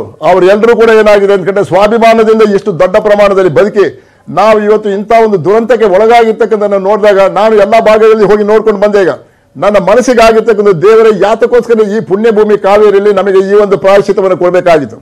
ತಾಯ್ನಾಡಿನ ಕಾವೇರಿಯಲ್ಲಿ ಇಡೀ ಕಾವೇರಿ ನದಿ ನೀರನ್ನು ನಾವು ಯಾರು ಉಪಯೋಗಿಸೋದಿಲ್ಲ. ಕಾವೇರಿ ನದಿ ನೀರನ್ನು ನಾವು ಕೊಡ್ತಾ ಇರ್ತಕ್ಕಂಥದ್ದು ಇವತ್ತು ನಾನು ಹೇಳ್ತೀನಿ, ಕರ್ನಾಟಕ ರಾಜ್ಯದಲ್ಲಿ ಇರ್ತಕ್ಕಂಥ ಮೈಸೂರು, ಶ್ರೀರಂಗಪಟ್ಟಣ, ಮಂಡ್ಯ, ಮದ್ದೂರಿನಲ್ಲಿರ್ತಕ್ಕಂಥ 22 ಲಕ್ಷ ಎಕರೆ ಜಮೀನುಗಳಿಗೆ ಅವರು ಬೆಳೀತಾ ಇರ್ತಕ್ಕಂಥ ಭತ್ತ, ಅವರು ಬೆಳೀತಾ ಇರ್ತಕ್ಕಂಥ ಕಬ್ಬು, ಅದಕ್ಕೆ ನೀರನ್ನು ಕೊಡ್ತಾ ಇರ್ತಕ್ಕಂಥದ್ದು, KRS ತುಂಬಿ ಅದರಿಂದ ಹರಿತಾ ಇರ್ತಕ್ಕಂಥದ್ದು ಪೂರ್ತಿ ಆ ಭಾಗದ ಜನರಿಗೆ ಹೇಳಿದ್ದು ಬಹಳಷ್ಟು ಗಂಭೀರವಾದ ವಿಚಾರ ಪ್ರಸ್ತಾಪ ಮಾಡ್ತಾ ಇದ್ರಿ. ಹಾಗಾದ್ರೆ ಇದು ಕಟ್ಟೋದು ಹೇಗೆ ಅಂತ. ಈಗ ಉತ್ತರ ಕರ್ನಾಟಕದಲ್ಲಿ ಕೂಡ 2009ರಲ್ಲಿ ನೆರೆ ಹಾವಳಿ ಆಗಿತ್ತು. ಗದಗ, ಬಾಗಲಕೋಟೆ, ಬೆಳಗಾವಿ, ಮತ್ತೊಂದು ಕಡೆ ರಾಯಚೂರು, ಆ ಭಾಗದಲ್ಲಿ ನರಗುಂದ, ನವಲಗುಂದ ಆ ಭಾಗದಲ್ಲಿ ಕೂಡ ಇವತ್ತು ಕೂಡ ತಗಡದ ಸೆಡ್ ಅಲ್ಲಿ ಜೀವನ ಮಾಡ್ತಾ ಇದ್ದಾರೆ. ಅವ್ರಿಗೆ ಪ್ರತ್ಯೇಕವಾದಂತಹ ವಿಶೇಷ ಮನೆಗಳನ್ನು ನಿರ್ಮಾಣ ಮಾಡೋಕ್ಕಾಗಿಲ್ಲ. ಅದ್ರ ಬಗ್ಗೆ ಮಾತಾಡೋಣ. ಇಲ್ಲಿ ಈಗ ಕೊಡಗಿನಲ್ಲೇ ಆಗ್ಬೇಕಾಗಿರತಕ್ಕಂಥದ್ದೇನು. ನಾನು ರಮೇಶ್ ಲಕ್ಕಪ್ಪ ದಿಕ್ಪಾಲ್ ಅವರೇ, ಇವತ್ತು ಈಗ ಕೊಡಗಿನಲ್ಲಿ ಈಗ 6,000 ಅಂತ ಹೇಳ್ತೀವಿ, ಒಂದು ಸರ್ಕಾರ ಹೇಳುತ್ತೆ. ಸೊ ಜನ ಬೀದಿ ಪಾಲಾಗಿದ್ದಾರೆ, ಅವ್ರಿಗೆ ತಾತ್ಕಾಲಿಕ ಶೆಡ್ಗಳು ಅಂತ ಹೇಳ್ತೀವಿ. ಸೊ ಅಲ್ಲಿರ್ತಕ್ಕಂಥ ಭೂಮಿ ಕೂಡ ಅದಕ್ಕೆ ಈಗ ವಿಶೇಷವಾಗಿ ನಾವು ವ್ಯವಸ್ಥೆ ಮಾಡಬೇಕು. ಅಲ್ಲಿರ್ತಕ್ಕಂಥ ಕಡಿಮೆ ಪ್ರದೇಶ, ಅದು ಹಿಲ್ ಏರಿಯಾ, ಆ ಪ್ರಮಾಣ ಜಾಗ ಬೇಕು. ಸೊ ಈಗ ಈ ತಾತ್ಕಾಲಿಕ ಸೆಟ್ ಆದ್ರೂ ಕೂಡ ಅಲ್ಲಿ ಮತ್ತೆ ವಾಪಸ್ ಆ ಮಣ್ಣಿನಲ್ಲಿ ಹೋಗಿ ಅವ್ರು ಮತ್ತೆ ಮನೆ ಕಟ್ಕೋಬೇಕು, ಅಲ್ಲಿ ಮತ್ತೆ ಅವರು ಕೃಷಿ ಶುರು ಮಾಡಬೇಕು. ಸೊ ಅದು ಚಾಲೆಂಜಿಂಗ್ ಅಂತ ಈಗಿನ ಪರಿಸ್ಥಿತಿಯಲ್ಲಿ ಆ ಮಣ್ಣು ಈಗ ಕೋಆಪರೇಟ್ ಮಾಡುತ್ತಾ ಅಂತ. ಮಣ್ಣಿನ ಫಲವತ್ತತೆ ಅದು ಮೊದಲು ಹೇಗಿರುತ್ತೋ ಈಗ ಅದೇ ರೀತಿ ಇರುತ್ತೆ ಅಂತ ಹೇಳೋದಕ್ಕಾಗೋದಿಲ್ಲ. ಮಣ್ಣಿನ ಫಲವತ್ತತೆಯಲ್ಲಿ ಚೇಂಜಸ್ ಇರುತ್ತೆ. ಸೊ ಆ ಮಣ್ಣಿನ ಫಲವತ್ತತೆ ಮತ್ತೆ ಬರಬೇಕು ಅನ್ನೋದಕ್ಕೆ ತುಂಬಾ ವರ್ಷಗಳಾದ್ರೂ ಹಿಡಿಯುತ್ತೆ. ನಾವು ಜಿಯೋಲಾಜಿಕಲ್ ಟರ್ಮಲ್ಲಿ ಹೇಳೋ ಪ್ರಕಾರ 100 years 200 years ಅಥವಾ ತುಂಬಾ ಮಿಲಿಯನ್ ಇಯರ್ಸ್ಗಳು ರೀತಿ ಆದ್ರೂ ಹಿಡಿಯುತ್ತೆ. ಆ ತೋಟ ಈಗ ಮನೆ ಕಟ್ಕೊಂಡ್ಬಿಡ್ಬೋದು ಎಲ್ಲ ಒಂದ್ ಕಡೆ ಜಾಗ ಸಿಕ್ಕರೆ. ಹೌದು, ಮನೆ 30-40 ತಗೊಂಡು. ಬಟ್ ಈಗ ಆ ಕೃಷಿ ಭೂಮಿ ಇದೆಯಲ್ಲ, 100 ವರ್ಷಗಳು 1000 ವರ್ಷಗಳ ಆ ಭೂಮಿಯನ್ನ ಮತ್ತೆ ರಿಜ್ಯುನೇಟ್ ಮಾಡೋದು, ಯಥಾಸ್ಥಿತಿ ತಂದು ಮತ್ತೆ ಕೃಷಿ ಯೋಗ್ಯ ಮಾಡತಕ್ಕಂಥದ್ದು ಈಗ ನಾಣ್ಯವ್ರು ಹೇಳ್ತಾರೆ ರೈತ ಕುಟುಂಬಗಳಿಗೆ ಬಹಳ ದೊಡ್ಡ ಚಾಲೆಂಜ್ ಇದೆ. ಹೌದು, ಇದು ಬಲು ದೊಡ್ಡ ಕಷ್ಟದ ಕೆಲಸ. ಅದು ಯಾಕಂದ್ರೆ ಅದು ನಿಸರ್ಗವಾಗಿ ಆಗೋಬೇಕಾದಂತ ಕೆಲಸ ಅದು. ಸೊ ಮನುಷ್ಯರು ಇದರಿಂದ ಯಾರು ಏನು ಮಾಡೋದಕ್ಕೂ ಆಗೋದಿಲ್ಲ. ಎಸ್, ನಾನು ಮಾತಾಡ್ತೀನಿ. ಯಾಕಂದ್ರೆ ಚೇತನ್ ಅವರೇ ಸಂಚಾರ ವಿಚಾರ ಒಂದು ಪ್ರಶ್ನೆ ಇರ್ತಕ್ಕಂಥದ್ದು. ಸೊ ನಾಳೆಯಿಂದ ಸರ್ಕಾರ ಮಾಡಬೇಕಾಗಿರೋದೇನು, ಒಂದ್ ಕಡೆ ನಾಣ್ಯವ್ರು ಹೇಳ್ತಾರೆ ಕೃಷಿಯ ಹೊಡೆತ ಆಗಿದೆ, ಕೃಷಿಯನ್ನ ಸಂಪೂರ್ಣವಾಗಿ ನಾಶ ಹೋಗಿದೆ ಅನೇಕ ಹಳ್ಳಿಗಳಲ್ಲಿ. ಅವ್ರು ಮನೆ ಕೇಳ್ತಾ ಇಲ್ಲ, ಅವ್ರು ನಾಳೆ ನನಗೆ ಊಟ ಕೊಡಿ, ನನಗೆ ಚಪಾತಿ ಕೊಡಿ, ನನಗೆ ಬ್ಲಾಂಕೆಟ್ ಕೊಡಿ ಅಂತ ಕೇಳ್ತಾ ಇಲ್ಲ ಅನ್ನೋಂಥದ್ದೊಂದು. ಸೊ ಆ ಭಾಗದ ಜನನು ಒಂದು ಹಂತದಲ್ಲಿ ಇದನ್ನು ಬೇಕಾಗಿದೆ. ಇನ್ನು ಕೆಲವರು ಕೃಷಿಯನ್ನು ಉಳಿಸ್ಕೋಬೇಕಾಗಿದೆ, ಇನ್ನು ಕೆಲವರು ರಸ್ತೆಗಳನ್ನ ಸಂಪರ್ಕ ಜೋಡಿಸ್ಬೇಕಾಗಿದೆ, ಮತ್ತೊಂದು ಕಡೆ ಹೋದಂತ ಆ ಭೂಮಿಯನ್ನ ಯಾವ ರೀತಿ ಉಳಿಸ್ಕೋಬೇಕು ಅನ್ನೋದು, ಮತ್ತೆ ಅನೇಕ 100 ವರ್ಷಗಳ ಮರಗಳು ಕೂಡ ಈ ಲ್ಯಾಂಡ್ ಸ್ಲೈಡ್ಗೆ ಹೋಗಿರ್ತಕ್ಕಂಥದ್ದು, ಅದು ಕೂಡ ಚಾಲೆಂಜ್ ಇದೆ. ಹಾಗಾದ್ರೆ ಇದು ವಿಶೇಷವಾದಂತ ಒಂದು ಪ್ಯಾಕೇಜ್ ಮಾಡಬೇಕಾಗುತ್ತೆ, ವಿಶೇಷವಾದ ಯೋಜನೆ ರೂಪಿಸಬೇಕಾಗುತ್ತೆ, ಸ್ಪೆಷಲ್ ಆದಂತ ಇದಕ್ಕೆ ಒಂದು ಯೋಜನೆ ರೂಪಿಸಬೇಕಾಗುತ್ತೆ. ಆ ನಿಟ್ಟಿನಲ್ಲಿ ನಾವು ಮಾತಾಡೋಣ. ಹುಡುಗು ಕಟ್ಟೋದಿದೆ ಸಂಚಾರ ವಿಚಾರ ನಿಮ್ಮನ್ನು ಕೇಳ್ತಿದ್ದೀವಿ. ಒಂದು ರೀತಿ ಹಾರ್ಟ್ ಅಟ್ಯಾಕ್ ಆದ್ಮೇಲೆ ಡಾಕ್ಟರ್ ವಾರ್ನ್ ಮಾಡ್ತಾರಲ್ಲ, ಆ ರೀತಿ ಆದಂತ ಒಂದು ಸಿಚುವೇಶನ್ ಇದೆಯಾ ಅಂತ. ಈಗ ನಾವು ಮಿನಿಮಮ್ ಇನ್ಫ್ರಾಸ್ಟ್ರಕ್ಚರ್ ಬೇಸಿಕ್ ನೀಡ್ಸ್ ಅನ್ನು ಕೊಟ್ರೆ ಅದು 6 months ಅಲ್ಲಿ ಸರಿ ಹೋಗಬಹುದಾ? ನೀವು ಅಲ್ಲಿ ಗ್ರೌಂಡ್ ಅಲ್ಲಿ ಇದ್ದೀರಿ.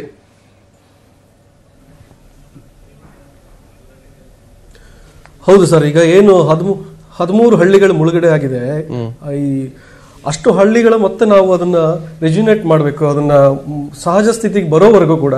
ಸೊ ಸರ್ಕಾರ ಈ ಸಂದರ್ಭದಲ್ಲಿ ಅವರನ್ನ ಅಲ್ಲಿ ಏನು 9,000 ಜನ ರೈತರು ಇವತ್ತು ಸಮಸ್ಯೆಗಳಲ್ಲಿ ಸಿಕ್ಕಾಕೊಂಡಿದ್ದಾರೆ, ಅವರೆಲ್ಲರಿಗೂ ಕೂಡ ಸರ್ಕಾರ ಏನು ಸವಲತ್ತುಗಳನ್ನು ಕೊಡಬೇಕು ಅಥವಾ ಅವರಿಗೆ ಏನು ಸಾಗುವಳಿ ಚೀಟಿ ಅದನ್ನ ಕೊಡೋದನ್ನ ಸದ್ಯಕ್ಕೆ ಮಾಡಿದ್ರೆ, ಆಮೇಲೆ ಏನ್ ಹೇಳ್ತಾರೆ ಇವಾಗ ಇವತ್ತು ಕೂಡ ಕೆಲವೊಂದು ಕಡೆ ನಾವು ಹೋಗಿ ಬಂದ ನೋಡಿದಾಗ ಅಲ್ಲಲ್ಲಿ ಕುಸಿತ ಆಗ್ತಾನೆ ಇದೆ, ಇನ್ನೂ ಆಗ್ತಾ ಇದೆ ಲ್ಯಾಂಡ್ ಸ್ಲೈಡ್. ಸೊ ಈಗೇನಾಗುತ್ತೆ, ನಾವು ಕೊಡ್ತಾ ಇರುವಂತ ಈ ರಾಜ್ಯದಾದ್ಯಂತ ಅಥವಾ ದೇಶಾದ್ಯಂತ ಬರ್ತಾ ಇರೋ ಈ ಏನು ಸಾಮಗ್ರಿಗಳಿದೆ ಅವೆಲ್ಲವೂ ಕೂಡ ತಾತ್ಕಾಲಿಕವಾಗಿ ಅವರನ್ನ ಒಂದಷ್ಟು ದಿನ ನೆಮ್ಮದಿಯಾಗಿ ಇರಿಸಬಹುದು ಅಷ್ಟೇ ಹೊರತು ಅದನ್ನು ಸಂಪೂರ್ಣವಾಗಿ ಅಥವಾ ಮುಂದಿನ ದಿನಗಳಲ್ಲಿ ಅವರಿಗೆ ವ್ಯವಸ್ಥಿತವಾದಂತಹ ಮನೆಗಳನ್ನ ಕಟ್ಕೊಡೋದಿರಬಹುದು ಅಥವಾ ಅವರ ಜಮೀನುಗಳನ್ನ ಸಾಗುವಳಿ ಚೀಟಿಗಳನ್ನ ಕೊಡೋದಿರಬಹುದು, ಎಲ್ಲವೂ ಕರೆಕ್ಟ್ ಆಗಿ ಆಗಬೇಕೇನೋ ಅಂತ ಅನ್ಸುತ್ತೆ. ಎಸ್, ನನ್ನ ಚೇತನ್ ಈಗ ಒಂದು ನಾಣ್ಯವ್ರು ಹೇಳ್ತಾ ಇದ್ರು ಅಲ್ಲಿ ರೈತರೇ ಜಾಸ್ತಿ ಇದಾಗಿರೋ 5 ಎಕರೆ 10 ಎಕರೆ ಕಾಫಿ ತೋಟ ಬೇರೆ ಬೇರೆ ಗದ್ದೆ ಮಾಡ್ಕೊಂಡವರು, ಅದೇ ಸಂಪೂರ್ಣ. ಮತ್ತೆ ಇನ್ನೊಂದು ಚಾಲೆಂಜ್ ಏನಂದ್ರೆ ನಾನು ಅಬ್ಸರ್ವ್ ಮಾಡಿರೋದು, ಅವ್ರ ಊರು ಎಲ್ಲಿದೆ, ಅವ್ರ ಮನೆ ಎಲ್ಲಿದೆ ಗೊತ್ತಿಲ್ಲ. ನಾವು ದ್ರೋಣ್ ಇವತ್ತು ವಿಶೇಷವಾಗಿ ನ್ಯೂಸ್ 18 ಕನ್ನಡ ಡ್ರೋನ್ ಕ್ಯಾಮ್ರಾ ಹಾಕಿಬಿಟ್ಟು ನಾವು ಅದನ್ನ ನೋಡಿದ್ವಿ. ಇಡೀ ಒಂದು ಮನೆ ಎಲ್ಲಿದೆ ಅಂತ ಗೊತ್ತಾಗಲ್ಲ. ಆಮೇಲೆ ಇಡೀ ಬೆಟ್ಟದ ನೀರು ಬಂದಿರೋದು, ಇಡೀ ಅಷ್ಟು ಸುಮಾರು 20-30 ಮನೆಗಳು ಕೊಚ್ಕೊಂಡು ಹೋಗಿದೆ. ದೂರ ಇರೋ ಮನೆಗಳು ಹಾಗೆ ಉಳ್ಕೊಂಡಿದ್ದಾವೆ. ಅಂದ್ರೆ ಅಷ್ಟು ಫೋರ್ಸಲ್ಲಿ ಬಂದಿರತಕ್ಕಂಥದ್ದು. ಅವ್ರು ಎಲ್ಲಿದೆ, ಯಾವ ಜಮೀನಲ್ಲಿದೆ, ಯಾರು ಏನು ಸರ್ವೇದಲ್ಲಿರೋ ಮಣ್ಣು ಎಲ್ಲಿ ಬಂದು ಬಿದ್ದಿದೆಯೋ, ಇಲ್ಲಿ ಮಣ್ಣು ಎಲ್ಲಿ ಹೋಗಿದೆ, ಈ ಮರಗಳು, ಇದು ಸಂಪೂರ್ಣವಾಗಿ ಒಂದು ರೀತಿ ಅಧ್ವಾನ ಅಂತ ಹೇಳ್ತೀವಿ. ಅಂದ್ರೆ ಅದನ್ನು ನೀವು ಫೈಂಡ್ ಔಟ್ ಮಾಡೋದೇ ಚಾಲೆಂಜ್ ಇದೆ. ಇದ್ರ ಜೊತೆಗೆ ನಾವೇ ಮಾಡ್ಕೊಂಡಿರ್ತಕ್ಕಂಥ ಮ್ಯಾನ್ ಮೇಡ್ ಕ್ರೈಸಿಸ್ ಕೂಡ ಇದೆ. ಹೌದು, ಬಹಳ ಸತ್ಯ. ನಾವು ಇದನ್ನ ಮಳೆ ಜಾಸ್ತಿ ಬಂದಿದೆ, ಅದು ಒಂದು ಹಿಂದೆನೂ ಸತ್ಯ ಬರ್ತಾ ಇತ್ತು. ಆದರೆ ಮುಖ್ಯವಾಗಿ ಮನುಷ್ಯರು ಇದರಲ್ಲಿ ಎಷ್ಟೋ ಸಮಸ್ಯೆ ನಾವೇ ಮಾಡ್ಕೊಂಡಿದೀವಿ. ನಾವು ಅದನ್ನ ಚಿಂತನೆ ಮಾಡಬೇಕು. ಒಂದೇನಂದ್ರೆ ಈ ಇಲ್ಲಿಗಲ್ ಸ್ಯಾಂಡ್ ಮೈನಿಂಗು ಬಹಳ ಸಮಸ್ಯೆ ಆಗಿದೆ. ಅದು ದೊಡ್ಡ ಪ್ರಮಾಣದಲ್ಲಾಗಿದೆ. ಅದು ರಿವರ್ ಬ್ಯಾಂಕ್ಸ್ ಮೇಲೆ ಅಲ್ಲಿ ಸ್ಯಾಂಡ್ ಮೈನಿಂಗ್ ಆಗಿದೆ. ಅದ್ರ ಜೊತೆ ಮನೆಗಳು ಕಟ್ಕೊಂಡಿದ್ದಾರೆ, ಅಗ್ರಿಕಲ್ಚರ್ ಮಾಡಿದ್ದಾರೆ ರಿವರ್ ಬ್ಯಾಂಕ್ಸ್ ಅಲ್ಲಿ. ಅದು ರಿವರ್ ಬ್ಯಾಂಕ್ಸ್ ನೀರನ್ನ ಪ್ರೊಟೆಕ್ಟ್ ಮಾಡೋಕ್ಕಾಗಲ್ಲ, ಓವರ್ಫ್ಲೋ ರೀತಿ ಆಗ್ತಾ ಇದೆ. ಇನ್ನೊಂದು ಕೂರ್ಗ್ನಲ್ಲಿ ಬಹಳ ಸ್ಲೋಪ್ಸ್ ಇದೆ. ಆ ಸ್ಲೋಪ್ಸ್ ಅಂದ್ರೆ ಮುಂಚೆ ಲ್ಯಾಂಡ್ ಸ್ಲೈಡ್ಗಳು ಆಗ್ತಾ ಇರಲಿಲ್ಲ, ಯಾಕಂದ್ರೆ ವೆಜಿಟೇಷನ್ ಇರೋದು, ಹಸಿರಿರೋದು, ಮರಗಳು ಇರೋದು. ಆ ಮರಗಳು ಹೋಮ್ ಸ್ಟೇಗಳಿಗೋಸ್ಕರ, ರಿಸಾರ್ಟ್ಗಳಿಗೋಸ್ಕರ ಮಾಡಿದಾಗ ಆ ಮರ ಕಟ್ಟಾಗ ಆ ಸಾಯಿಲ್ ಇರೋಷನ್ ಅದಕ್ಕೆ ಅಕ್ವೈರ್ ಮಾಡ್ಕೊಂಡು ಇಲ್ಲಿಗಲ್ ಆಗಿ ಅದು ಸ್ಲೈಡ್ ಆಗೋ ಸಾಧ್ಯತೆಗಳು ಜಾಸ್ತಿ ಇರುತ್ತೆ. ನಮ್ಮ ಜಿಯಾಲಜಿಸ್ಟ್ ಬೇರೆ ಬೇರೆ ಹೇಳ್ತಾರೆ. ಆಮೇಲೆ ಮುಖ್ಯವಾಗಿ ಇವಾಗ 50,000 ಮರಗಳನ್ನ ಕಡಿದಿದ್ದಾರೆ. ಅಲ್ಲಿನ ಒಂದು ಪವರ್ ಲೈನ್ ಕರ್ನಾಟಕದ ತಮಿಳುನಾಡು ಅದನ್ನ ಮಾಡಿರೋದು. ಇವಾಗ ಮತ್ತೆ ಮಲ್ಟಿಲೈನ್ ಹೈವೇಗೋಸ್ಕರ ಲಕ್ಷ ಕಡಿಯಕ್ಕೆ ನೋಡ್ತಾ ಇದ್ದಾರೆ. ಮರಗಳು ಒಂದು ಬಹಳ ಮುಖ್ಯವಾದ ವಿಚಾರ. ನಾನು ಇನ್ನೊಂದು ವಿಚಾರ, 2030 ಮಡಿಕೇರಿ ಪ್ಲಾನ್ ಏನಿದೆ ಅಂದ್ರೆ 3ರಷ್ಟು ದೊಡ್ಡ ಸೈಜ್ ಮಾಡಬೇಕು ಅಂತ ಯೋಚನೆ. ಸೊ ಈ ಸರ್ಕಾರಗಳು ಯಾವ ತರ ಪ್ಲಾನ್ ಮಾಡಿದ್ರೆ 3ರಷ್ಟು ದೊಡ್ಡದು ಮಾಡಬೇಕು ಅಂದ್ರೆ ಎಷ್ಟು ಮರ ಕಡಿಬೇಕು. ಸೊ ಇದನ್ನ ನಾವು ಹ್ಯೂಮನ್ ರೀತಿನಲ್ಲಿ ಟೆಕ್ನಾಲಜಿ ಯೂಸ್ ಮಾಡಿಕೊಂಡು ಈ ಈಕೋ ಸೆನ್ಸಿಟಿವ್ ಏರಿಯಾಸ್ ನ ಹೆಂಗ್ ನೋಡ್ಕೋಬಹುದು ಅಂತ ನಾವು ಪ್ಲಾನ್ ಮಾಡಬೇಕು. ಒಂದು ಲಾಂಗ್ ಸ್ಕೇಲ್, ಲಾಂಗ್ ರೇಂಜ್ ನಾವು ಅದನ್ನ ಯೋಚನೆ ಮಾಡಬೇಕು.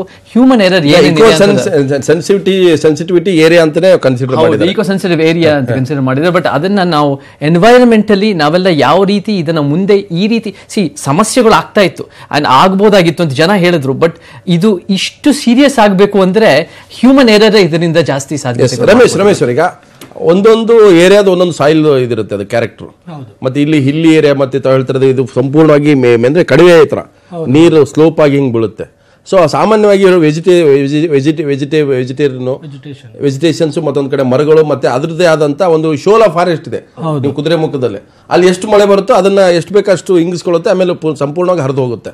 ಸೊ ಇಲ್ಲಿ ಅಲ್ಲೂ ಅದು ಕೊರತೆ ಆಗಿದೆ ಅಂತ. ಈಗಿರೋ ಇದರಲ್ಲಿ ಇದನ್ನ ರೀಬಿಲ್ಡ್ ಮಾಡಬೇಕಾದ್ರೆ ಈ ಮಣ್ಣು ಸಪೋರ್ಟ್ ಮಾಡುತ್ತೆ. ತಾವು ಅದನ್ನ ಹೇಳ್ತಾ ಇದ್ರಿ, ಯಾವ ಮಣ್ಣು ಯಾವ್ಯಾವ ರೀತಿಯ ವೆಸ್ಟರ್ನ್ ಘಾಟಲ್ಲಿ ಹಿಮಾಲಯಗಿಂತಲೂ ಮೊದಲು ಹುಟ್ಕೊಂಡಿರೋದು, ಇದು ರೆಡಿ ಆಗಿರೋದು. ಹೌದು.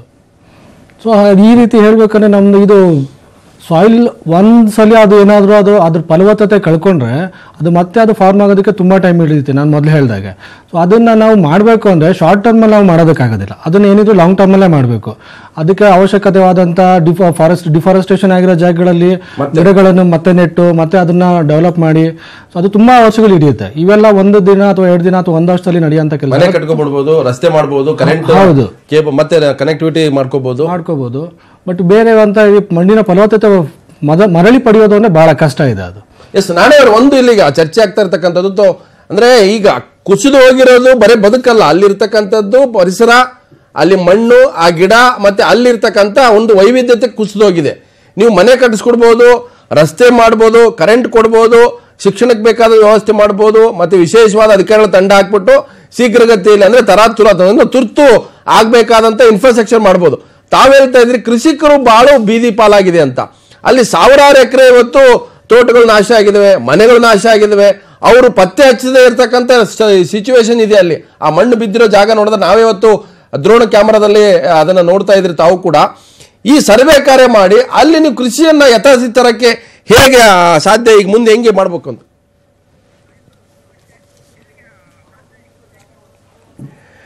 ಮನೆ ಹುಗಾರವರೇ, ನನ್ನ ಮಿತ್ರರಾಗಿರ್ತಕ್ಕಂಥ ಪರಿಸರವಾದಿಗಳ ಮಾತನ್ನು ನಾನು ಕೇಳಿದೆ. ನಾನು ಒಬ್ಬ ಬಹಳ ದೊಡ್ಡ ಪರಿಸರವಾದಿ.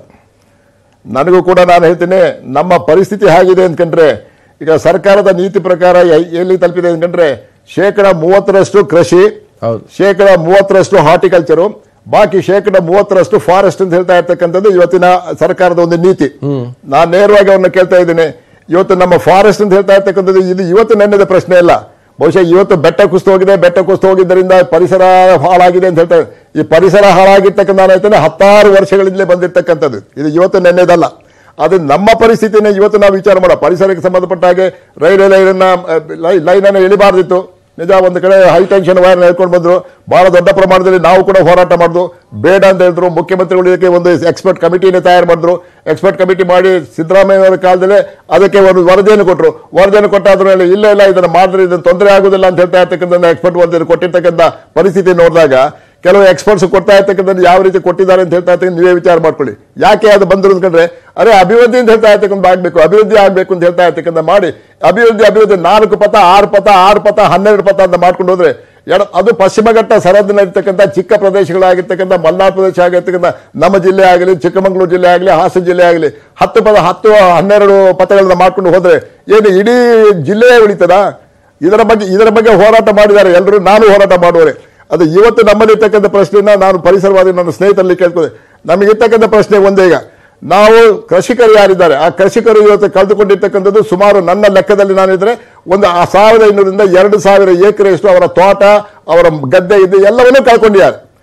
ಈಗ ಅವರು ಸ್ವಾಭಿಮಾನದಿಂದ ಬದುಕಲಿಕ್ಕಿರ್ತಕ್ಕಂಥದಕ್ಕೆ ಅವರು ಪರಿಸರವಾದ ಸ್ವಾಭಿಮಾನದಿಂದ ಬದುಕಲಿಕ್ಕೆ ಪುನರ್ವಸತಿಗೆ ಕೇಂದ್ರಗಳಿಗೆ ಹೋಗಿ ಅಲ್ಲಿ ಬರ್ತಾ ಇರ್ತಕ್ಕಂಥ ಚಪಾತಿನೋ ಅಲ್ಲಿ ಕೊಡ್ತಾ ಇರ್ತಕ್ಕಂಥ ಅದು ಹೋಗಬಾರದು. ತಾವ್ ಹೇಳ್ತಿದ್ರಲ್ಲ ಹೋಗಕ್ಕೆ ಅವಕಾಶ ಇಲ್ಲ ಅಂದ್ರೆ ಅವ್ರು ಈಗ ಅವ್ರು ಬದುಕು ಕಟ್ಕೊಳ್ಳೋದು ಹೇಗೆ ಅಂತ ಮನೆಗಳ ನಿರ್ಮಾಣ ಮಾಡ್ಬೇಕಲ್ಲ ಸರ್ಕಾರ. ಅಲ್ಲಿ ಹೋಗಕ್ಕೆ ರಸ್ತೆ ಇಲ್ಲ, ಕರೆಂಟ್ ಇಲ್ಲ, ಸಂಪೂರ್ಣವಾಗಿ ಕುಸಿದು ಹೋಗಿದೆ, ಅವರ ಜಮೀನುಗಳ ಗುರುತಿಸಕ್ ಆಗ್ತಾ ಇಲ್ಲ. ಎಲ್ಲಿ ಅಲ್ಲ ಒಂದು ಹೋಗಾಡೋರೆ ಕೇಳ್ತೀನಿ ಕೇಳಿ. ಈಗ ಮನೆ ಕಟ್ಟೋದು ಎಲ್ಲಿ ಮನೆ ಕಟ್ಕೊಳ್ಬೇಕು ಅವ್ರೀಗ? ಈಗ ಮನೆ ಕಟ್ಕೊಳ್ಬೇಕಾಗಿತ್ತು. ಈಗ ಅವರ ಜಮೀನನ್ನ ಈಗ ಇದು ಆದ್ಮೇಲೆ ನಾನು ಹೇಳ್ತೀನಿ, ಈಗ ಆ ಜಮೀನು ಯಾವ್ದುಂಟು, ಈಗ ನನ್ನ ಸ್ನೇಹಿತರು ಹೇಳಿದಾಗೆ ಆ ಜಮೀನನ್ನು ಪುನಃ ಫಲವತ್ತತೆ ಜಮೀನಾಗಿ ಮಾಡಿ ಅದೊಂದು ಕಾಫಿ ತೋಟವಾಗಿ ಪರಿವರ್ತನೆ ಮಾಡಿ ಗದ್ದೆಯಾಗಿ ಪರಿವರ್ತನೆ ಮಾಡಿ ಅದು ಹಿಂದಿನ ಪರಿಸ್ಥಿತಿಗೆ ತರಲಿಕ್ಕಿರ್ತಕ್ಕಂಥಕ್ಕೆ ಅದು ಎಷ್ಟು ವರ್ಷಗಳು ಬೇಕು ಅಂತ ಹೇಳ್ತಾ ಇರ್ತಕ್ಕಂಥ ಅವರೇ ಹೇಳ್ಬೇಕಾಗುತ್ತೆ. ಅದು ಅಸಾಧ್ಯವಿದೆ ಅಂತ ಹೇಳ್ತಾ ಇರ್ತಕ್ಕಂಥ ಒಂದು ದೊಡ್ಡ ಪ್ರಶ್ನೆ. ಈಗ ಆ ಪ್ರಶ್ನೆಯನ್ನ ನಾವು ಚಾಲೆಂಜ್ ಅಂತ ಹೇಳ್ತಾರೆ. ಸರ್ಕಾರ ರಸ್ತೆ ಮಾಡ್ಬೋದು, ಅನುಭವ ರಸ್ತೆ ಮಾಡ್ಬೋದು, ಕರೆಂಟ್ ಕೊಡ್ಬೋದು, ಒಂದು ಸೆಟ್ ಮಾಡ್ಬೋದು, ಅಥವಾ ಒಂದು ಮನೆ ಕಟ್ಕೊಡ್ಬೋದು. 10 ದಿವಸದಲ್ಲಿ ಮನೆ ಕಟ್ಕೊಡ್ತಾರೆ.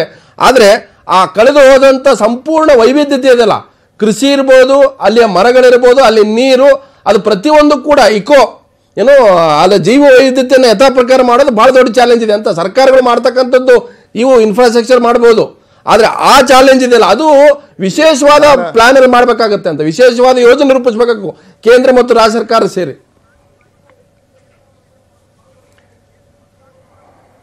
ಸ್ವಾಮಿ, ಕೇಂದ್ರ ಸರ್ಕಾರ ಅಥವಾ ರಾಜ್ಯ ಸರ್ಕಾರ ಅಥವಾ ನೀವು ಒಟ್ಟಾರೆ ಸೇರಿ ವಿಶೇಷವಾಗಿರ್ತಕ್ಕಂಥ ಯೋಜನೆಯನ್ನ ಎಲ್ಲಿ ಸಂಪೂರ್ಣವಾಗಿರ್ತಕ್ಕ ಈಗ ಮೇಲ್ಗಡೆ ಇರ್ತಕ್ಕಂಥ ಕಾಫಿ ತೋಟ ಅದು ನೆಟ್ಟಗೆ ಬಂದು ಗದ್ದೆಯಾಗಿ ಪರಿವರ್ತನೆ ಆಗಿದೆ. ಗದ್ದೆಯಾಗಿ ಪರಿವರ್ತನೆ ಜಾಗದಲ್ಲಿ ಇರ್ತಕ್ಕಂಥಲ್ಲಿ ಮಣ್ಣು ಬಂದು ಬಿದ್ದು ಗದ್ದೆ ಮತ್ತು ಕಾಫಿ ತೋಟ ಮತ್ತು ಬಾಕಿ ಪ್ರದೇಶ ಅವರ ಮನೆ ಮಠ ತೀರ ನೆಲ ಸಮಾಧಿಯಾಗಿ ಸುಮಾರು 8 ಅಡಿ 10 ಅಡಿ ಎತ್ತರಕ್ಕೆ ಬಂದಿರ್ತಕ್ಕಂಥ ವಿಶಾಲವಾಗಿರ್ತಕ್ಕಂಥ ಮಣ್ಣಿನ ಮುದ್ದೆ ಆಗಿರ್ತಕ್ಕಂಥ ಪ್ರದೇಶ ಆಗಿ ಅದು ಆಗ್ಬಿಟ್ಟಿದೆ. ಈಗ ಅದನ್ನ ಪುನಃ ನೀವು ಯಥಾಸ್ಥಿತಿಗೆ ತರಲಿಕ್ಕಿರ್ತಕ್ಕಂಥಕ್ಕೆ ತಾವು ದಯವಿಟ್ಟು ಹೇಳ್ಬೇಕು. 50 ವರ್ಷ ಅಥವಾ 100 ವರ್ಷದಿಂದ ಆಗತ್ತಾ? 100 ವರ್ಷಗಳಿಂದ ಬಂದಿರ್ತಕ್ಕಂಥ ಪುನಃ ಅದೇ ಸ್ಥಿತಿಗೆ ತರಲಿಕ್ಕಿರ್ತಕ್ಕಂಥ ಎಷ್ಟರ ಮಟ್ಟಿಗೆ ಕಷ್ಟ ಉಂಟು. ನಾನು ಕೇಳೋದು ಇಷ್ಟ, ಈಗ ಅವರ ಬದುಕನ್ನ ಕಟ್ಟಲಿಕ್ಕಿರ್ತಕ್ಕಂಥಕ್ಕೆ ನಾವು ಏನು ಮಾಡಬೇಕು, ಇದು ಬಹಳ ಮುಖ್ಯ. ಯಾಕಂದ್ರೆ BPL ಕಾರ್ಡ್ ಹೋಲ್ಡರ್ಸ್ ಕೂಲಿ ಕೆಲಸ ಮಾಡ್ತಾ ಇರ್ತಕ್ಕಂಥವ್ರು ಅಸ್ಸಾಂನಲ್ಲಿ ಇರ್ತಕ್ಕಂಥ ಬಿಟ್ಟು ಹೋಗಲ್ಲ. ಅವಿನಾಭಾವ ಸಂಬಂಧ ಇದೆ, ನೆಲ ಜೊತೆಗೆ ಅವ್ರದ್ದು ಸಂಬಂಧ ಇರುತ್ತೆ, ಕರಡು ಬಳ್ಳಿಯ ಸಂಬಂಧ ಇರುತ್ತೆ, ಆ ಭೂಮಿ, ಆ ಮರ, ಆ ಊರು, ಆ ಗದ್ದೆ, ಆ ಕಾಡು. ಅದಕ್ಕೆ ಆದ್ರಿಂದ ನಾನು ನಿಮ್ಮನ್ನು ಕೇಳ್ತಾ ಇರ್ತಕ್ಕಂಥ ಇಷ್ಟ. ಈಗ ಇಲ್ಲಿ 3 ಪ್ರಶ್ನೆ ಇದೆ. ಒಂದು, ನಮ್ಮ ಕೃಷಿಕರಾಗಿರ್ತಕ್ಕಂಥವ್ರು 1 ಎಕರೆ 2 ಎಕರೆಯಿಂದ ಹಿಡಿದು 30 ಎಕರೆ 40 ಎಕರೆವರೆಗೆ ಈ ಭೂಮಿಯನ್ನು ಕಳ್ಕೊಂಡಿರ್ತಕ್ಕಂಥವರ ಸಂಖ್ಯೆ ಈಗ ಬಹುಶಃ ನಾವು ಈಗ ಅದರ ಪಟ್ಟಿ ಮಾಡಬೇಕಾಗತ್ತೆ ಎಷ್ಟು. ಯಾಕಂದ್ರೆ ಅವರಲ್ಲಿ ಇರ್ತಕ್ಕಂಥ RTC ರೆಕಾರ್ಡ್ಸ್ ಎತ್ಕೊಂಡು ಅದರ ಒಂದು ಪಟ್ಟಿ ಮಾಡಬೇಕಾಗುತ್ತೆ. ಅವರು ಆ ಭಾಗಕ್ಕೆ ಈಗ ಹೋಗಿ ಅಲ್ಲಿ ಪುನಃ ಕಾಫಿ ತೋಟವನ್ನು ಮಾಡ್ತೀನಿ, ನಾನು ಗದ್ದೆಯನ್ನು ಮಾಡ್ತೀನಿ, ನಾನು ಮನೆಯನ್ನು ಕಟ್ಕೊಳ್ತೀನಿ, ಅಲ್ಲಿ ಮಾಡ್ಕೊಂಡ್ರೆ ಏನಿದೆ, ಅಲ್ಲಿ ಬದುಕಲಿಕ್ಕಿರ್ತಕ್ಕಂಥ ಏನಿಲ್ಲ, ಅಲ್ಲಿ ಹೋಗ್ಲಿಕ್ಕಿರ್ತಕ್ಕಂಥ ಏನಿಲ್ಲ, ಬದುಕಲಿಕ್ಕಿರ್ತಕ್ಕಂಥ ಏನಿಲ್ಲ. ಅದೊಂದು ಸಂಪೂರ್ಣವಾಗಿರ್ತಕ್ಕಂಥ ಕೆಂಪು ಮಣ್ಣಿನ ಒಂದು ಪ್ರದೇಶವಾಗಿ ಪರಿವರ್ತನೆ ಆದ ಆ ಸ್ಥಳವನ್ನು ನಾನು ಕೆಲವು ಜಾಗವನ್ನು ದೂರದಿಂದ ನೋಡಿದ್ದೀನಿ. ಈ ಹಿನ್ನೆಲೆಯಲ್ಲಿ 3 ಪ್ರಶ್ನೆ ಇದೆ. ಒಂದು, ನಾವು ಇವರನ್ನ ಯಾವ ರೀತಿ ಅವ್ರನ್ನ ಪುನಃ ನಾನು ಹೇಳ್ತೀನಿ ಮುಖ್ಯ ವಾಹಿನಿಗೆ ತರಲಿಕ್ಕಿರ್ತಕ್ಕಂಥಕ್ಕೆ ಸರ್ಕಾರದಿಂದ ಮಾಡ್ಲಿಕ್ಕಾಗತ್ತಾ? ಮುಖ್ಯವಾಹಿನಿಗೆ ಈಗ ಕಳ್ಕೊಂಡಿರ್ತಕ್ಕಂಥ ಜಮೀನು ಇದೆಯಲ್ಲ, ಈ ಜಮೀನು ಕಳ್ಕೊಂಡಿರ್ತಕ್ಕಂಥ ಪುನಃ ಅದೇ ಭಾಗಕ್ಕೆ ಅಲ್ಲಿ ಹೋಗಿ ಅವರು ಸೆಟ್ಲ್ ಆಗಿ ಅದನ್ನು ತರಲಿಕ್ಕಿರ್ತಕ್ಕಂಥ ಆಗುದಿಲ್ಲ. ಏನು ಮಾಡಬೇಕು ಅಂತ ಇದು 1ನೇ ಭಾಗ. 2ನೇ, ನಾವು ಕಳ್ಕೊಂಡಿರ್ತಕ್ಕಂಥ ಈ ರಸ್ತೆಗಳು, ನಾನು ಹೇಳ್ತೀನಿ ಇಲ್ಲಿಂದ 12 ಕಿಲೋಮೀಟರ್ವರೆಗೆ ಇರ್ತಾ ಇರ್ತಕ್ಕಂಥದ್ದು, ನಾನು ಸಂಪಾದಿವರೆಗೆ ಇರ್ತಾ ಇರ್ತಕ್ಕಂಥ ಜಾಗ ಸುಮಾರು 15 ಕಿಲೋಮೀಟರ್ ಇಳಿಜಾರಿನ ಪ್ರದೇಶವಾಗಿರ್ತಕ್ಕಂಥ ಸಂಪೂರ್ಣವಾಗಿ ರಸ್ತೆ ಎಲ್ಲಾ ಭಾಗದಲ್ಲಿ ಕಳೆದು ಹೋಗಿ ಇವತ್ತಿಗೆ ಮಡಿಕೇರಿಯಿಂದ ಮಂಗಳೂರಿಗೆ ಯಾವುದೇ ತರಹದ ಸಂಪರ್ಕ ಇಲ್ಲ. 15 ಕಿಲೋಮೀಟರ್ ಕಳೆದಾದ ಮೇಲೆ ಸಂಪರ್ಕ ಇದೆ, ಅಲ್ಲಿವರೆಗೆ ಸಂಪರ್ಕನೇ ಇಲ್ಲ. ಬಹುಶಃ ಇದನ್ನ ಕಟ್ಟಲಿಕ್ಕಿರ್ತಕ್ಕಂಥ ಒಂದು ಕಾರ್ಯಕ್ರಮ ಮಾಡೋದಕ್ಕೆ ಒಟ್ಟು 125ರಿಂದ 130 ಕಿಲೋಮೀಟರ್ ರಸ್ತೆ ಹೋಗಿದೆ. ಅದಕ್ಕೆ ಹಣವನ್ನು ಒಟ್ಟು ಮಾಡಿ ಜನಸಾಮಾನ್ಯರು ಸುತ್ತಮುತ್ತ ಹೋಗ್ಲಿಕ್ಕಿರ್ತಕ್ಕಂಥ ಪರಿಸ್ಥಿತಿಯನ್ನು ನಾವು ನಿರ್ಮಾಣ ಮಾಡಬೇಕೋ ಬೇಡ ಹೇಳಿ, ಅದಕ್ಕೆ ಬೇಕಾಗಿರ್ತಕ್ಕಂಥ ಹಣ. ಮತ್ತು ನಾನು ಹೇಳ್ತೀನಿ ಸುಮಾರು 3000ದಿಂದ 4000 ಕಂಬಗಳು, ಎಲೆಕ್ಟ್ರಿಕ್ ಕಂಬಗಳು ಎಲ್ಲಾ ಭಾಗದ ಮುರಿದು ಬಿದ್ದು ಇವತ್ತು ಗ್ರಾಮೀಣ ಪ್ರದೇಶದಲ್ಲಿ ಪಟ್ಟಣ ಈಗ ನೋಡಿ, ಈಗ ನೀವು ಮಾಡ್ತಾ ಇದ್ದೀರಿ, ಈಗ ಲೈಟ್ ಇಲ್ಲ, ಇಲ್ಲಿ ಲೈಟ್ ಹೊರಟೋಗ್ಬಿಟ್ಟಿದೆ. ಹೌದು ಹೌದು. ಈಗ ಇದರಲ್ಲಿ UPS ಅಲ್ಲಿ ರನ್ ಮಾಡ್ತಾ ಇರ್ತಕ್ಕಂಥ ಇಂತಹ ಸಂದರ್ಭದಲ್ಲಿ ನಾನು ಅಲ್ಲ, ಅವ್ರು ಪಾಪ ಈ ಕಂಬ ಹಾಕೋದಕ್ಕೂ ಚಾಲೆಂಜ್ ಇದೆ. ವಿದ್ಯುತ್ ಕಂಬ ಅಳವಡಿಸೋಕ್ಕೂ ಅಲ್ಲಿ ಹೋಗಕ್ಕೆ ರಸ್ತೆ ಇಲ್ಲ. ವಿದ್ಯುತ್ ಕಂಬನ ಎತ್ತಿ ನಿಲ್ಲಿಸೋಕ್ಕೂ ಕೂಡ ಅಲ್ಲಿ ಕಷ್ಟ ಆಗ್ತದೆ. ರಸ್ತೆ ಇಲ್ಲ, ಮಾಡ್ಲಿಕ್ಕೆ ಆಗೋದಿಲ್ಲ. ಆಗ್ಲಿ ಅದು ಒಂದು 3 ತಿಂಗಳು 4 ತಿಂಗಳು ಆ ಕೆಲಸವನ್ನು ಮತ್ತೆ ಅದಕ್ಕೆ ಬೇಕಾಗಿರ್ತಕ್ಕಂಥ ಒಟ್ಟಾರೆ ಹಣ, ಈ ಹಣನೂ ಬೇಕಾಗತ್ತೆ.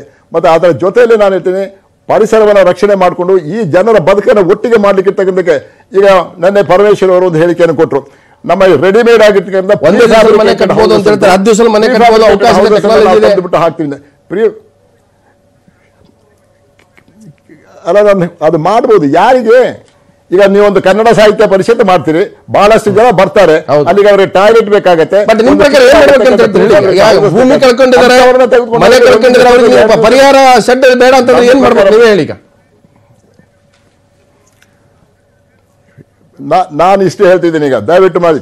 ಈಗ ಇಷ್ಟು ಮೂರು ಭಾಗವನ್ನ ನಾನು ಹೇಳಿದೆ. ಒಂದು, ಈ ಬದುಕನ್ನ ಕಳ್ಕೊಂಡಿರ್ತಕ್ಕಂಥ ನಮ್ಮ ಕೃಷಿಕರಿಗೆ ಅವರ ಬದುಕನ್ನ ಯಾವ ರೀತಿ ಪುನಃ ಆ ರೀತಿಗೆ ತರಲಿಕ್ಕೆ ಸಾಧ್ಯವಿದ್ದು ಅವರ ಬದುಕನ್ನ ಮುಂದೆ ತೆಗೆದುಕೊಂಡು ಹೋಗ್ಲಿಕ್ಕೆ ನಾವು ಏನ್ ಮಾಡ್ಬೇಕು? ತಾತ್ಕಾಲಿಕವಾಗಿ ಅವರು ಪರಿಹಾರ ಕೇಂದ್ರಗಳಲ್ಲಿ ವ್ಯವಸ್ಥೆ ಮಾಡಲೇಬೇಕು, ಮನೆ ಕಟ್ಟಲೇಬೇಕು, ಅವ್ರಿಗೆ ನೀರು ಕೊಡ್ಲೇಬೇಕು. ಅದನ್ನ ಮಾಡಿದ್ಮೇಲೆ ತಾನೇ ಮನೆ ಕಟ್ಟೋದು, ನೆಕ್ಸ್ಟ್ ಜಮೀನುಗಳನ್ನ ಮತ್ತೆ ರೀಜಿವೆಂಟ್ ಮಾಡೋದು. ಎಸ್, ನಾನು ಮಾತಾಡ್ತೀನಿ. ಸಂಚಾರ ವಿಜಯ್ ಹಾಗೆ ಚೇತನ್ ಇದ್ದಾರೆ, ರಮೇಶ್ ಇದ್ದಾರೆ, ಮತ್ತಷ್ಟು ಮಾತಾಡೋಣ. ಕುಸಿದ ಕೊಡಗು ಕಟ್ಟೋದು ಹೇಗೆ? ಸಂಚಾರ ವಿಜಯ್ ನನ್ನ ಸರ್ಕಾರ ಕೊಟ್ಟಿರ್ತಕ್ಕಂಥ ಮಾಹಿತಿಗಳು, ಇದು ಸರ್ಕಾರದ ಮಾಹಿತಿ, ಆದರೆ ಇದಕ್ಕಿಂತ ಹೆಚ್ಚಾಗಿದೆ. 12 ಜನ ಸತ್ತಿದ್ದಾರೆ, 845 ಮನೆಗಳು ಸಂಪೂರ್ಣ ಹಾನಿಗೊಳಗಾಗಿದ್ದಾವೆ, 40 ಹಳ್ಳಿಗಳು ಇದರ ಎಫೆಕ್ಟ್ಗೆ ತುತ್ತಾಗಿದ್ದಾವೆ, 10 ಹಳ್ಳಿಗಳು ಸಂಪೂರ್ಣವಾಗಿ ಅದರ ಏನು ಚಿತ್ರಣವೇ ಗೊತ್ತಾಗ್ತಾ ಇಲ್ಲ, ಅಂದರೆ ನಾಮಾವಶೇಷ ಆಗಿರ್ತಕ್ಕಂಥದ್ದು. 800 ಮನೆಗಳು ಭಾಗಶಃ ಹಾನಿಯಾಗಿದ್ದಾವೆ, 123 ಕಿಲೋಮೀಟರ್ ರಸ್ತೆ ಹಾಳಾಗಿದೆ, 58 ಹಾನಿಗೊಳಗಾದಂಥ ಸೇತುವೆಗಳಿದ್ದಾವೆ, ಅದು ಕನೆಕ್ಟಿವಿಟಿ ಕೊಡಬೇಕು. 278 ಸರ್ಕಾರಿ ಕಟ್ಟಡಗಳು ಹಾನಿಯಾಗಿದ್ದಾವೆ, 10,000 ಎಕರೆ ಕಾಫಿ ತೋಟ ಗದ್ದೆಯ ನಾಶ ಆಗಿದೆ, 3,800 ವಿದ್ಯುತ್ ಕಂಬಗಳು ಇವತ್ತು ನೆಲಕ್ಕುರುಳಿದ್ದಾವೆ, 6,000ಕ್ಕೂ ಹೆಚ್ಚು ಜನರಿಗೆ ನಿರಾಶ್ರಿತ ಕೇಂದ್ರಗಳು ಇವತ್ತು ವ್ಯವಸ್ಥೆ ಮಾಡಲಾಗಿದೆ. ಇದು ಆಗಿರ್ತಕ್ಕಂಥದ್ದು. ಇವತ್ತು ತಾತ್ಕಾಲಿಕವಾಗಿ ಸರ್ಕಾರ ಮಾಡ್ತಾ ಇರ್ತಕ್ಕಂಥ ಕೆಲಸಗಳು ಬೇರೆ. ಅಂದರೆ ಅವರು ಶೆಡ್ ಮಾಡಿಕೊಡ್ತಾರೋ, ನೀರು ಕೊಡ್ತಕ್ಕಂಥ ನೀರು ಸುತ್ತಮುತ್ತ ಇದೆ, ಅದು ಶುದ್ಧ ಕುಡಿಯೋ ನೀರು ಬೇಕು. ಅದ್ರ ಜೊತೆಗೆ ಅಲ್ಲಿ ಮಹಿಳೆಯರಿಗೆ ವಿಶೇಷವಾದಂಥ ಟಾಯ್ಲೆಟ್ ವ್ಯವಸ್ಥೆ ಮಾಡಬೇಕು, ಈ ಟಾಯ್ಲೆಟ್ ಬೇಕು. ಮತ್ತೊಂದು ಕಡೆ ಆರೋಗ್ಯದ ಸಮಸ್ಯೆ, ವೃದ್ಧರಿದ್ದಾರೆ, ಮಕ್ಕಳು ಚಿಕ್ಕ ಚಿಕ್ಕ ಮಕ್ಕಳಿದ್ದಾರೆ, ಅನೇಕರು ಅಸ್ತಮಾ ಪೇಷಂಟ್ಗಳಿದ್ದಾರೆ. ಮತ್ತೊಂದು ಕಡೆ ಕುಡಿಯೋ ನೀರಿನ ವ್ಯವಸ್ಥೆಯನ್ನು ಟ್ಯಾಂಕರ್ ಮೂಲಕ ಮಾಡ್ತೀರಾ, ಯಾವ ರೀತಿ ಮಾಡ್ತೀರಿ? ಸದ್ಯಕ್ಕೆ ಅವರನ್ನು ಕನಿಷ್ಠ ಒಂದು 4-5 ತಿಂಗಳಿಗೆ ಬೇಕಾದಂಥ ವ್ಯವಸ್ಥೆ ಮಾಡಲೇಬೇಕು. ಆಮೇಲೆ ಕೃಷಿಗೆ ಹೋಗ್ಬೇಕಾದ್ರೆ ರಸ್ತೆಗಳಿಲ್ಲ, ಕರೆಂಟ್ ಇಲ್ಲ, ಅಲ್ಲಿ ಅವರ ಸರ್ವೆ ಆಗಬೇಕು, ಅಲ್ಲಿ ಪಹಣಿ ಪತ್ರಗಳು ಇವತ್ತು ಕೊಚ್ಚಿ ಹೋಗಿದ್ದಾವೆ, ಆಧಾರ್ ಕಾರ್ಡ್ಗಳು ಕೊಚ್ಚಿ ಹೋಗಿದ್ದಾವೆ, ಶಾಲಾ ಮಕ್ಕಳ ಪಠ್ಯ ಪುಸ್ತಕಗಳಿಲ್ಲ, ಅವ್ರ ಮಾರ್ಕ್ಸ್ ಕಾರ್ಡ್ ಇಲ್ಲ, ಅಂಕಪಟ್ಟಿ, ಅಂದರೆ ಅವರ ಪ್ರತಿಯೊಂದು ಆದಾಯ ಪತ್ರಕ್ಕೆ ಏನೇನು ಬೇಕು ದಾಖಲೆಗಳು ಕೂಡ ಸರ್ವನಾಶ ಆಗಿದ್ದಾವೆ. ಅದನ್ನು ವಿಶೇಷವಾಗಿ ಸರ್ವೆ ಆಗಬೇಕು, ವಿಶೇಷವಾದಂಥ ಒಂದು ಅಧಿಕಾರಿಗಳು ತಂಡ ಮಾಡಬೇಕು. ಇವತ್ತು ಸರ್ಕಾರ ಇನ್ನೊಬ್ಬರು ಜಿಲ್ಲಾಧಿಕಾರಿ ನೇಮಕ ಮಾಡಿದೆ, ನೋಡಲ್ ಏಜೆನ್ಸಿ ಥರ ಮಾಡಿ ಏನೇನಾಗಿದೆ ಪ್ರತಿಯೊಂದು ಕೂಡ ಇವತ್ತು ಸರ್ಕಾರ ಬಹಳ ವೇಗವಾಗಿ ಇದನ್ನು ಪಟ್ಟಿ ಮಾಡಬೇಕಾಗಿದೆ, ತುರ್ತು ಮಾಡಬೇಕಾದ ಕೆಲಸಗಳ ಬಗ್ಗೆ ಗಮನ ಹರಿಸಬೇಕಾಗಿದೆ. ನಿಮ್ಮ ಪ್ರಕಾರ ಈಗ ಆಗಲೇಬೇಕು, ಒಂದು ವಾರದಲ್ಲಿ ಅಥವಾ ಒಂದು 15 ದಿವಸದಲ್ಲಿ, 15 ದಿವಸ ಕಾಯಕ್ಕಾಗಲ್ಲ, ಯಾಕಂದ್ರೆ ಅವರಿಗೆ ಅಡುಗೆ ಮಾಡೋಕ್ಕೆ ವ್ಯವಸ್ಥೆಗಳಿಲ್ಲ, ಅವರಿಗೆ ಸ್ನಾನ ಮಾಡಬೇಕು, ಆ ಪ್ರತಿಯೊಂದು ಕೂಡ ವ್ಯವಸ್ಥೆ ಇದೆ. ಇವತ್ತು ಸ್ಯಾನಿಟರಿ ವಿಚಾರದಲ್ಲಿ ದೊಡ್ಡ ಚಾಲೆಂಜ್ ಆಗುತ್ತೆ, ಅಲ್ಲಿ ಜಾಗ ಬೇಕು, ಇಷ್ಟು ಜನಕ್ಕೆ ಸಂತ್ರಸ್ತರಿಗೆ ವ್ಯವಸ್ಥೆ ಮಾಡಬೇಕಾದ್ರೆ ಜಾಗದ ಕೂಡ ಸಮಸ್ಯೆ, ಅದನ್ನು ಪತ್ತೆ ಹಚ್ಚಬೇಕು. ಸೊ ತಕ್ಷಣಕ್ಕೆ ಆಗಬೇಕಾದ ಕೆಲಸಗಳು ಏನು ಸಂಚಾರ ವಿಚಾರ?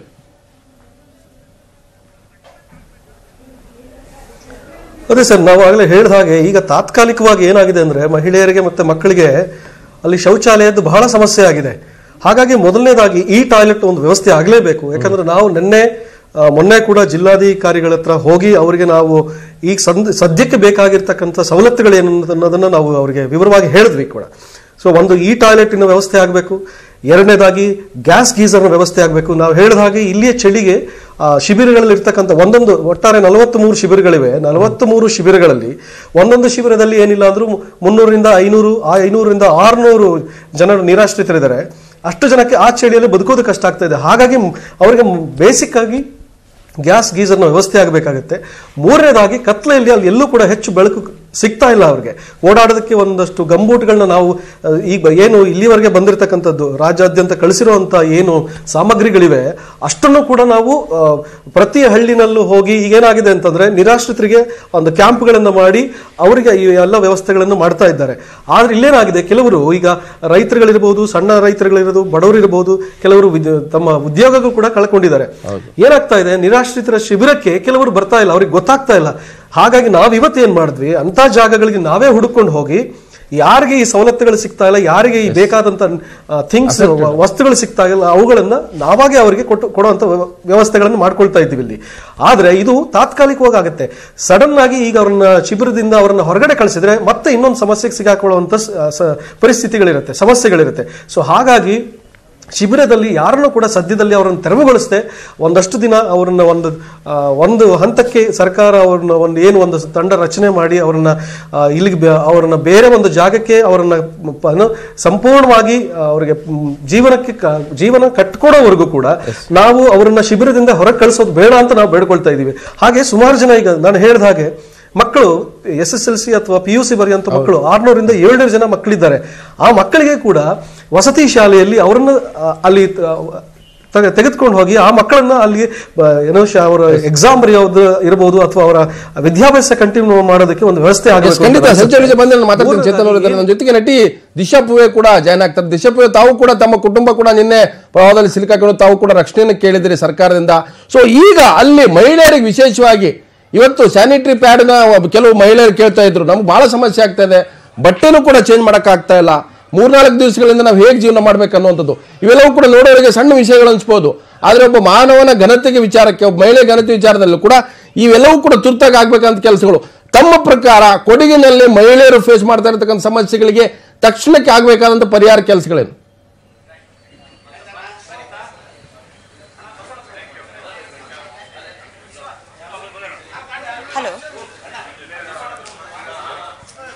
ಹಲೋ ದಿಶಾ ಪೂವರ್, ಎಸ್ ನಾನು ಮಾತಾಡ್ತೀನಿ. ಚೇತನ್, ಒಂದು ಮಹಿಳೆಯರದ್ದು ಚಾಲೆಂಜ್ ಇದೆ. ಈಗ ನಾಣೆಯವರು ಬಹಳ ಫೋಕಸ್ ಆಗಿ ಹೇಳಿದ್ರು, ಅಗ್ರಿಕಲ್ಚರ್ ನಂಬ್ಕೊಂಡಂಥವ್ರು ಬೀದಿ ಪಾಲಾಗಿದ್ದಾರೆ. ಅವರಿಗೆ ಬಿಸ್ಕೆಟ್ಟು, ಬ್ಲ್ಯಾಂಕೆಟ್ಟು, ಊಟ, ಚಪಾತಿ, ಸೆಡ್ ಬೇಕಾಗಿಲ್ಲ. ಅವರು ತಮ್ಮ ಸ್ವಾಭಿಮಾನದ ಬದುಕನ್ನು ಕಟ್ಕೊಳ್ಬೇಕು. ಸ್ವಾಭಿಮಾನ ಕಟ್ಕೋಬೇಕಾದ್ರೆ ಇದು ಮಿನಿಮಮ್ ನೀಡ್ಸ್ ಫಸ್ಟ್ ನಾವು ಒಂದು 6 ತಿಂಗಳಾದ್ರೂ ಅದಕ್ಕೆ ರೆಡಿ ಆಗಬೇಕು. ಈಗ ಮಹಿಳೆಯರ ಬಗ್ಗೆ ನಾವು ಮಾತಾಡಬೇಕಾಗಿದೆ. ಯಾಕಂದ್ರೆ ಇಡೀ ಕೊಡಗಿನಲ್ಲಿ ಮಹಿಳೆಯರು ಇವತ್ತು ಅಜ್ಜಿ ನಿನ್ನೆ ಮಣ್ಣಲ್ಲಿ ಹೂತ್ಕೊಂಡಂತ ಅಜ್ಜಿ ಇವತ್ತು ಎದ್ದು ಬಂದಿದೆ. ಇವತ್ತು ಬಹಳಷ್ಟು ಚಾಲೆಂಜಿಂಗ್ ಇರ್ತಕ್ಕಂಥ ಬದುಕನ್ನ ನಡೆಸ್ತಕ್ಕಂಥ ಜನ ಅಲ್ಲಿ ಇವತ್ತು ಶಾಲಾ ಮಕ್ಕಳು, ವಿದ್ಯಾರ್ಥಿನಿಯರು. ಆಮೇಲೆ ಮೊನ್ನೆ ಒಂದು ಈ ಪ್ರವಾಹಕ್ಕೆ ಇವತ್ತು ನಮ್ಮ ಜೊತೆ ಮಾತಾಡ್ತಾ ಇದ್ರು, ಅವ್ರ ಮಗಳ ಮದುವೆಗೆ ಕೂಡಿಟ್ಟಂತ ಇವತ್ತು ಕಾಫಿ ಬೀಜ ಇರ್ಬೋದು, ಇಡೀ ಮನೆನೇ ಸರ್ವನಾಶ ಆಗಿ ಹೋಗಿದೆ.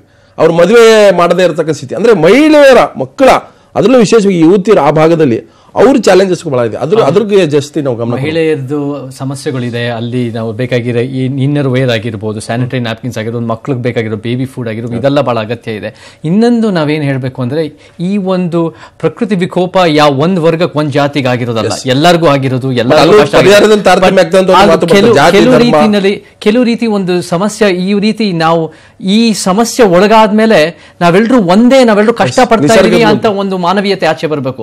ಅದು ಬಿಟ್ಟು ನಾವು ಒಂದ್ ಸ್ವಲ್ಪ ಈ ಶ್ರೇಷ್ಠ, ನಾವು ಒಂದ್ ಸ್ವಲ್ಪ ನಮಗೆ ಇಷ್ಟೊಂದು ಭೂಮಿ ಇದೆ, ಇವ್ರು ಇದು ಅಂತ ಆ ರೀತಿ ಭೇದ ಭಾವನೆ ಬಂದಾಗ ನಿಜವಾಗ್ಲೂ ನಮ್ಮ ಮಾನವೀಯತೆ ಕಡಿಮೆ ಆಗುತ್ತೆ. ಅದು ಬರಬಾರ್ದು. ಸೊ ಆ ಸಮಸ್ಯೆಗಳನ್ನ ನಾವೆಲ್ಲರೂ ಇದಾಗ್ದಂಗೆ ನೋಡ್ಕೋಬೇಕು. ಆಮೇಲೆ ಇನ್ನೊಂದು ಬಹಳ ಮುಖ್ಯವಾಗಿ, ಇದು ಮಲ್ಟಿಪಲ್ ಗೇಮ್ ಪ್ಲಾನ್ಸ್ ಇರಬೇಕು. ತಾತ್ಕಾಲಿಕವಾಗಿರ್ಬೋದು, ಲಾಂಗ್ ಟರ್ಮ್ ರಿಹ್ಯಾಬಿಲಿಟೇಷನ್, ಅಗ್ರಿಕಲ್ಚರ್ ಬೇರೆ, ಮತ್ತೆ ಇನ್ಫ್ರಾಸ್ಟ್ರಕ್ಚರ್ ಡೆವಲಪ್ಮೆಂಟ್, ಮತ್ತೆ ಕಮಿಟಿ ರಿಪೋರ್ಟ್. ಒಂದು ಕೇರಳದಲ್ಲಿ ಒಂದು ಗ್ಯಾಡ್ಗಿಲ್ ರಿಪೋರ್ಟ್ ಅಂತ ಆ ಗ್ಯಾಡ್ಗಿಲ್ ರಿಪೋರ್ಟ್ ಅಲ್ಲಿ ಡೆವಲಪ್ಮೆಂಟ್ ಪ್ರಾಜೆಕ್ಟ್ಸ್ ಇಂದ ಯಾವ ತರ ಸಮಸ್ಯೆಗಳಾಗತ್ತೆ, ಏನೇನು ಹಾನಿಗಳಾಗತ್ತೆ, ವೆಸ್ಟರ್ನ್ ಘಾಟ್ಸ್ ಅಲ್ಲಿ ಬೇರೆ ಬೇರೆ ಕಡೆ ಏನೇನು ಸಮಸ್ಯೆಗಳು ಇರುತ್ತೆ ಅಂತ ಬಂದಿದೆ. ಅದನ್ನ ಸೀರಿಯಸ್ ಆಗಿ ಸರ್ಕಾರ ಇಂಪ್ಲಿಮೆಂಟ್ ಆಲ್ರೆಡಿ ರಿಜೆಕ್ಟ್ ಆಗಿ ಕಸ್ತೂರಿಂಗನ್ ರಿಪೋರ್ಟ್ ಬಂದಿದೆ. ಅದೇ ಈಗ ಆಕ್ಷೇಪ ಸಲ್ಲಿಸಿ ಸರ್ಕಾರ ಆ ರಿಪೋರ್ಟ್ ಬೇಡ ಅಂತ. ಅದು ಪರವಿರೋಧ ಸಂಘರ್ಷ ಇದೆ. ಸರಿ, ಬಟ್ ನಾವೇನಂದ್ರೆ ಕಮಿಟಿ ರಿಪೋರ್ಟ್ಸ್ಗಳು ಮಾಡಿದಾಗ ಅದನ್ನ ಮುತುವರ್ಜಿಯಿಂದ ಇಂಪ್ಲಿಮೆಂಟ್ ಮಾಡಬೇಕು ಅದನ್ನ ಸರ್ಕಾರಗಳು. ಈ ಸಿಚುವೇಶನ್ ಬಂದ್ಮೇಲೆ ನಾವು ಏನ್ ಅನ್ಕೊಂತೀವಿ ಅಂದ್ರೆ, ಸರ್ಕಾರ ಅಟ್ಲೀಸ್ಟ್ ಮುಂದೆ ಸೀರಿಯಸ್ ಆಗಿ ಏನು ಎವಿಡೆನ್ಸ್ ಆನ್ ದ ಗ್ರೌಂಡ್ ಇದೆಯೋ, ಆಮೇಲೆ ಮುಖ್ಯವಾಗಿ ಟೆಕ್ನಾಲಜಿ ನಾವು ಬಳಸಬೇಕು. ಟೆಕ್ನಾಲಜಿ ಯೂಸ್ ಮಾಡ್ಕೊಂಡು, ಡ್ರೋನ್ಸ್ ಯೂಸ್ ಮಾಡ್ಕೊಂಡು ಅದನ್ನ ಹೇಗೆ ತಜ್ಞರು ಮತ್ತೆ ಈ ಬೆಂಗಳೂರಿನಲ್ಲಿ ಇನ್ಫೋ ರೀತಿನಲ್ಲಿ ಇಟ್ಕೊಂಡು, ಮತ್ತೆ ತಜ್ಞರು ಇಟ್ಕೊಂಡು, ಸ್ಪೆಷಲಿಸ್ಟ್ ಇಟ್ಕೊಂಡು ಹೇಗೆ ಇದನ್ನ ಸಾಲ್ವ್ ಮಾಡಬಹುದು ಅಂತ ನಾನು ನಿಮ್ಮನ್ನು ಕೇಳ್ತಾ ಇದ್ದೀನಿ. So short term, long term ಮತ್ತೆ ಬೈಫರ್ಕೇಟ್ ಮಾಡಬೇಕು. ಅಗ್ರಿಕಲ್ಚರ್ ಒಂದು ಸೆಕ್ಷನ್, ಆಮೇಲೆ ಮನೆ ಕಳ್ಕೊಳ್ಳೋಂಥವ್ರದ್ದೊಂದು, ಆಮೇಲೆ ಇನ್ಫ್ರಾಸ್ಟ್ರಕ್ಚರ್ ಆಂಗಲ್, ಮತ್ತೆ ಮಕ್ಕಳ ವಿಚಾರ. ಸೊ ಇವೆನ್ನು ಬೈಫರ್ಕೇಟ್ ಮಾಡಿ ನೋಡೋದಾದ್ರೆ, ಸೊ ಸರ್ಕಾರ ಇದಕ್ಕೆ ಒಂದು ವಿಶೇಷವಾದ ಟೀಮ್ ಮಾಡಿಕೊಂಡು ಫಸ್ಟ್ ಪ್ರಯಾರಿಟಿ ಯಾವುದು, ಸೆಕೆಂಡ್ ಪ್ರಯಾರಿಟಿ, ಥರ್ಡ್ ಪ್ರಯಾರಿಟಿ, ನಿಮ್ಮ ಪ್ರಕಾರ ಯಾವುದನ್ನು ಮಾಡಬೇಕು?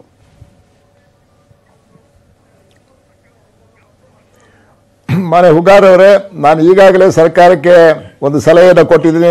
ಮೊನ್ನೆ ನಾನು ಕೊಟ್ಟಿರ್ತಕ್ಕಂಥ ಪತ್ರಿಕಾ ಹೇಳಿಕೆಯಲ್ಲಿ ಮತ್ತು ತಮ್ಮ ಟಿವಿ ಮುಖಾಂತರ ಹೇಳ್ತಾ ಇರ್ತೀನಿ, ಈ ಒಂದು ಪರಿಸ್ಥಿತಿಯನ್ನು ನಿಭಾಯಿಸಲಿಕ್ಕೋಸ್ಕರ ಕೊಡಗಿಗೆ ಸೀಮಿತವಾಗಿ ನಾನು ಹೇಳ್ತೀನಿ, ಕೊಡಗಿನಲ್ಲಿ ಎಲ್ಲಾ ಭಾಗಗಳು ನೋಡಿರ್ತಕ್ಕಂಥ ಈ ಯಾವ ಭಾಗಗಳಲ್ಲಿ ಈ ದೊಡ್ಡ ದುರಂತ ಆಗಿರ್ತಕ್ಕಂಥದ್ದು, ಈ ದುರಂತ ಆಗಿರ್ತಕ್ಕಂಥ ಎಲ್ಲಾ ಭಾಗಗಳಿರ್ತಕ್ಕಂಥ ಎಲ್ಲಾ ವಿಚಾರಗಳು, ಯಾವ ಭಾಗದಲ್ಲಿ ಏನ್ ನಡೆದಿದೆ, ಅಲ್ಲಿ ಇರ್ತಾ ಇರ್ತಕ್ಕಂಥವ್ರು ಯಾರು, ಎಷ್ಟು ಜನ ಕೂಲಿ ಕಾರ್ಮಿಕರಿದ್ದಾರೆ, ಎಷ್ಟು ಜನ ಕೃಷಿಕರಿದ್ದಾರೆ, ಎಷ್ಟು ಜನ BPL ಕಾರ್ಡ್ ಹೋಲ್ಡರ್ಸ್ ಇದ್ದಾರೆ, ಮಕ್ಕಳು ಎಲ್ಲೆಲ್ಲಿ ಶಾಲೆಗೆ ಹೋಗ್ತಾ ಇದ್ದಾರೆ ಅಂತ ಹೇಳಿ ಎಲ್ಲವೂ ಕೂಡ ನಾನು ಹೇಳ್ತೀನಿ ಇದರಲ್ಲಿ ಪಟ್ಟಿ ಇದೆ. ಈ ಹಿನ್ನೆಲೆಯಲ್ಲಿ ನಾನು ಅವರಿಗೆ ಒಂದು ಸಲಹೆ ಕೊಟ್ಟೆ. ಕೊಡಗಿನಲ್ಲಿ ಇರ್ತಕ್ಕಂಥ ಎಲ್ಲ ಈ ಶಾಸಕರು ಯಾರಿದ್ದಾರೆ, ಮಾಜಿ ಶಾಸಕರು ಮತ್ತು ಹಾಲಿ ಶಾಸಕರು, ಎಲ್ಲಾ ಪಕ್ಷಕ್ಕೆ ಸೇರಿರ್ತಕ್ಕವರು ಒಟ್ಟಾರೆ ಸೇರಿ ಅವರೆಲ್ಲರೂ ಸೇರಿ ಅವರದೊಂದು ಸಮಿತಿ. ಅದರ ಜೊತೆಯಲ್ಲಿ ನಾನು ಈಗ ರಾಜಕೀಯ ಪಕ್ಷಗಳು ತೆಗೆದುಕೊಂಡು ರಾಜಕೀಯ ಪಕ್ಷಗಳು ಎಲ್ಲರೂ ಸೇರಲೇಬೇಕಲ್ಲ. ಇವರೆಲ್ಲರೂ ರಾಜಕೀಯ ಪಕ್ಷಕ್ಕೆ ಸೇರಿರ್ತಕ್ಕಂಥ ವ್ಯಕ್ತಿ ಅದು ಕೂಡ ಬೆಂಕಿ ಹಾಕ್ಬೇಕು ಅವರು. ದಯವಿಟ್ಟು ಹೇಳುವ ಅಲ್ಲ, ಒಪ್ಕೊಂಡು ಹೇಳ್ತೀನಿ, ರಾಜಕಾರಣಕ್ಕೆ ಬೆಂಕಿ ಹಾಕಬೇಕು ಅಂತ ಹೇಳ್ತಾ ಇರ್ತಕ್ಕಂಥ ಸಂದರ್ಭದಲ್ಲಿ ನಾನು ಮಾತನಾಡ್ತೀನಿ. ಈ ಒಂದು ಕೆಲಸದಲ್ಲಿ ನಾನು ಹೇಳ್ತೀನಿ, ರಾಜಕಾರಣಿಗಳು ಎಲ್ಲರೂ ಒಟ್ಟಾಗಿ ರಾಜಕೀಯ ರಹಿತವಾಗಿರ್ತಕ್ಕಂಥ ಕೆಲಸವನ್ನು ಮಾಡಿ ಎಲ್ಲರೂ ಒಟ್ಟಾಗಿ ನಿಮ್ಮ ರಾಜಕಾರಣ ಚುನಾವಣೆ ಬರುವಾಗ ಮಾಡ್ಕೊಳ್ಳಿ, ನಮಗೆ ಬೇಕಾಗಿಲ್ಲ. ಈಗ ಮಾತ್ರ ನಾನು ಅವರೆಲ್ಲರೂ ಒಟ್ಟಾಗಬೇಕಾದ್ರೆ ಈ ಸಮಿತಿ ಒಂದನ್ನು ಮಾಡಿದ ಜೊತೆಗೆ ನಮ್ಮ ಗೌರವಾನ್ವಿತವಾಗಿರ್ತಕ್ಕಂಥ ಈ ಭಾಗಕ್ಕೆ ಸೇರಿರ್ತಕ್ಕಂಥ ಕೆಲವು ಗೌರವಾನ್ವಿತ ವ್ಯಕ್ತಿಗಳು ಕೂಡ ನಾನು ಹೇಳ್ತೀನಿ, ಎಲ್ಲದರಲ್ಲೂ ಕೂಡ ಆಸಕ್ತಿ ಇರ್ತಕ್ಕಂಥ ಸೋಷಿಯಲ್ ಸರ್ವಿಸ್ ಮಾಡ್ತಕ್ಕಂಥ ಗೌರವಾನ್ವಿತ ವ್ಯಕ್ತಿಗಳು ಅವರು ಒಂದು 5-6 ಜನರನ್ನು ಸೇರ್ಕೊಂಡು ಇದರ ಜೊತೆಯಲ್ಲಿ ಸರ್ಕಾರದ ಅಧಿಕಾರಿಗಳು ಸೇರ್ಕೊಂಡು ಒಂದು ಎಕ್ಸ್ಪರ್ಟ್ ಟೀಮ್ ಅನ್ನು ಇದನ್ನು ಮಾಡಬೇಕು. ಮೊದಲು ಈ ಎಕ್ಸ್ಪರ್ಟ್ ಟೀಮ್ ಅಂದ್ರೆ ಅವರು ಮಾಡಿ ಆದ್ಮೇಲೆ ಮತ್ತೆ ಹುಡುಕ್ಬೇಕು ಎಷ್ಟು ಮಕ್ಕಳು ಶಾಲೆಗೆ ಹೋಗ್ತಿದ್ದಾರೆ ಅದನ್ನೆಲ್ಲರೂ ಪಟ್ಟಿದೆ. ಯಾವ್ಯಾವ ಭಾಗದಲ್ಲಿ ಶಾಲೆಗೆ ಹೋಗ್ತಾ ಇರ್ತಕ್ಕಂಥವ್ರು ಆ ಶಾಲೆಗೆ ಹೋಗ್ತಾ ಇರ್ತಕ್ಕಂಥ ಅಲ್ಲಿ ಹೋಗ್ತಾನೆ ಇದ್ದಾರೆ. ಆ ಶಾಲೆಗೆ ಹೋಗ್ತಾ ಇರ್ತಕ್ಕಂಥ ಮಕ್ಕಳಿಗೆ ತಂದೆ ತಾಯಿಯಂದರು ಕೆಲವು ಜನ ಇದ್ದಾರೆ ಅಂತ ಹೇಳಿ ಅವ್ರ ಜೊತೆಲಿ ಬಂದಿರ್ತಕ್ಕಂಥ ಅವರು ಸೈಂಟ್ ಮೈಕೇಲ್ ಶಾಲೆಯಲ್ಲಿ ಓದೋರಿದ್ದಾರೆ. ಇನ್ನು ಕೆಲವರು ಬೇರೆ ಈಗ ಜಮೀನ್ ಸರ್ವೆ ಅಂತ ಹೇಳ್ತಾ ಇರ್ತಕ್ಕಂಥ ನಾನು ಹೇಳ್ತೀನಿ, ಅದು ಆಸ್ತಿ ಕಳ್ಕೊಂಡಿರ್ತಕ್ಕಂಥ ಜಮೀನ್ ಸರ್ವೆ ನಾನು ಹೇಳ್ತೀನಿ, ಅದು ಬೇಕಾದ್ರೆ ಹಿಂದೆಯಿಂದ ನಾವು ಮಾಡ್ಲಿಕ್ಕೆ ಪರಿಸ್ಥಿತಿ ಮಾಡಿ. ಯಾಕೆ ಎಲ್ಲರ ಹತ್ರ RTC ಇದೆ, ಎಲ್ಲರ ಹತ್ರ ರೆವಿನ್ಯೂ ರೆಕಾರ್ಡ್ಸ್ ಇದೆ. ಆ ರೆಕಾರ್ಡ್ಸ್ ಇರ್ತಕ್ಕಂಥಲ್ಲಿ ಅದು ಸಿಗ್ತದೆ. ರೆವಿನ್ಯೂ ಹಾಳಾದ್ರೂ ಕೂಡ ಆ ರೆಕಾರ್ಡ್ಸ್ ಪ್ರತಿಯೊಬ್ಬರು ತಗೊಳ್ತಾರೆ. ಯಾರು ಜಮೀನಿಗೆ ಹೋಗ ಪ್ರತಿಯೊಬ್ಬರು ಅವ್ರ ರೆಕಾರ್ಡ್ಸ್ ಎಲ್ಲ ಅಧಿಕೃತವಾಗಿರ್ತಕ್ಕಂಥ ರೆಕಾರ್ಡ್ಸ್.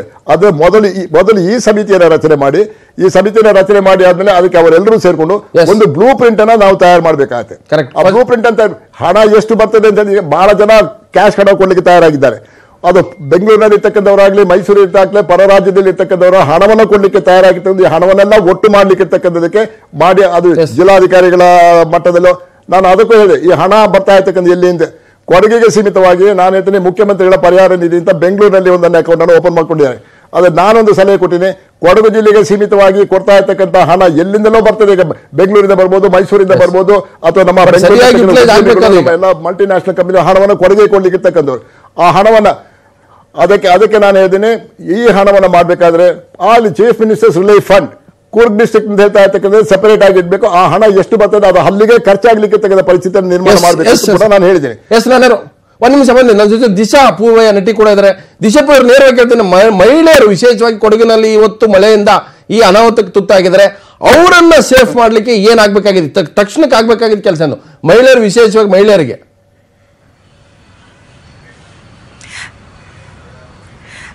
ಸ್ಪೆಷಲ್ ಆಗಿ ಮಹಿಳೆಯರಿಗೆ ಅಂತಂದ್ರೆ ಅವ್ರು ನಮ್ಮನ್ನ ನಾವಲ್ಲಿ ಹೋಗಿ ರೀಚ್ ಆದಾಗ, ಯಾಕಂದ್ರೆ ನಾನು ಮಾತಾಡಿ.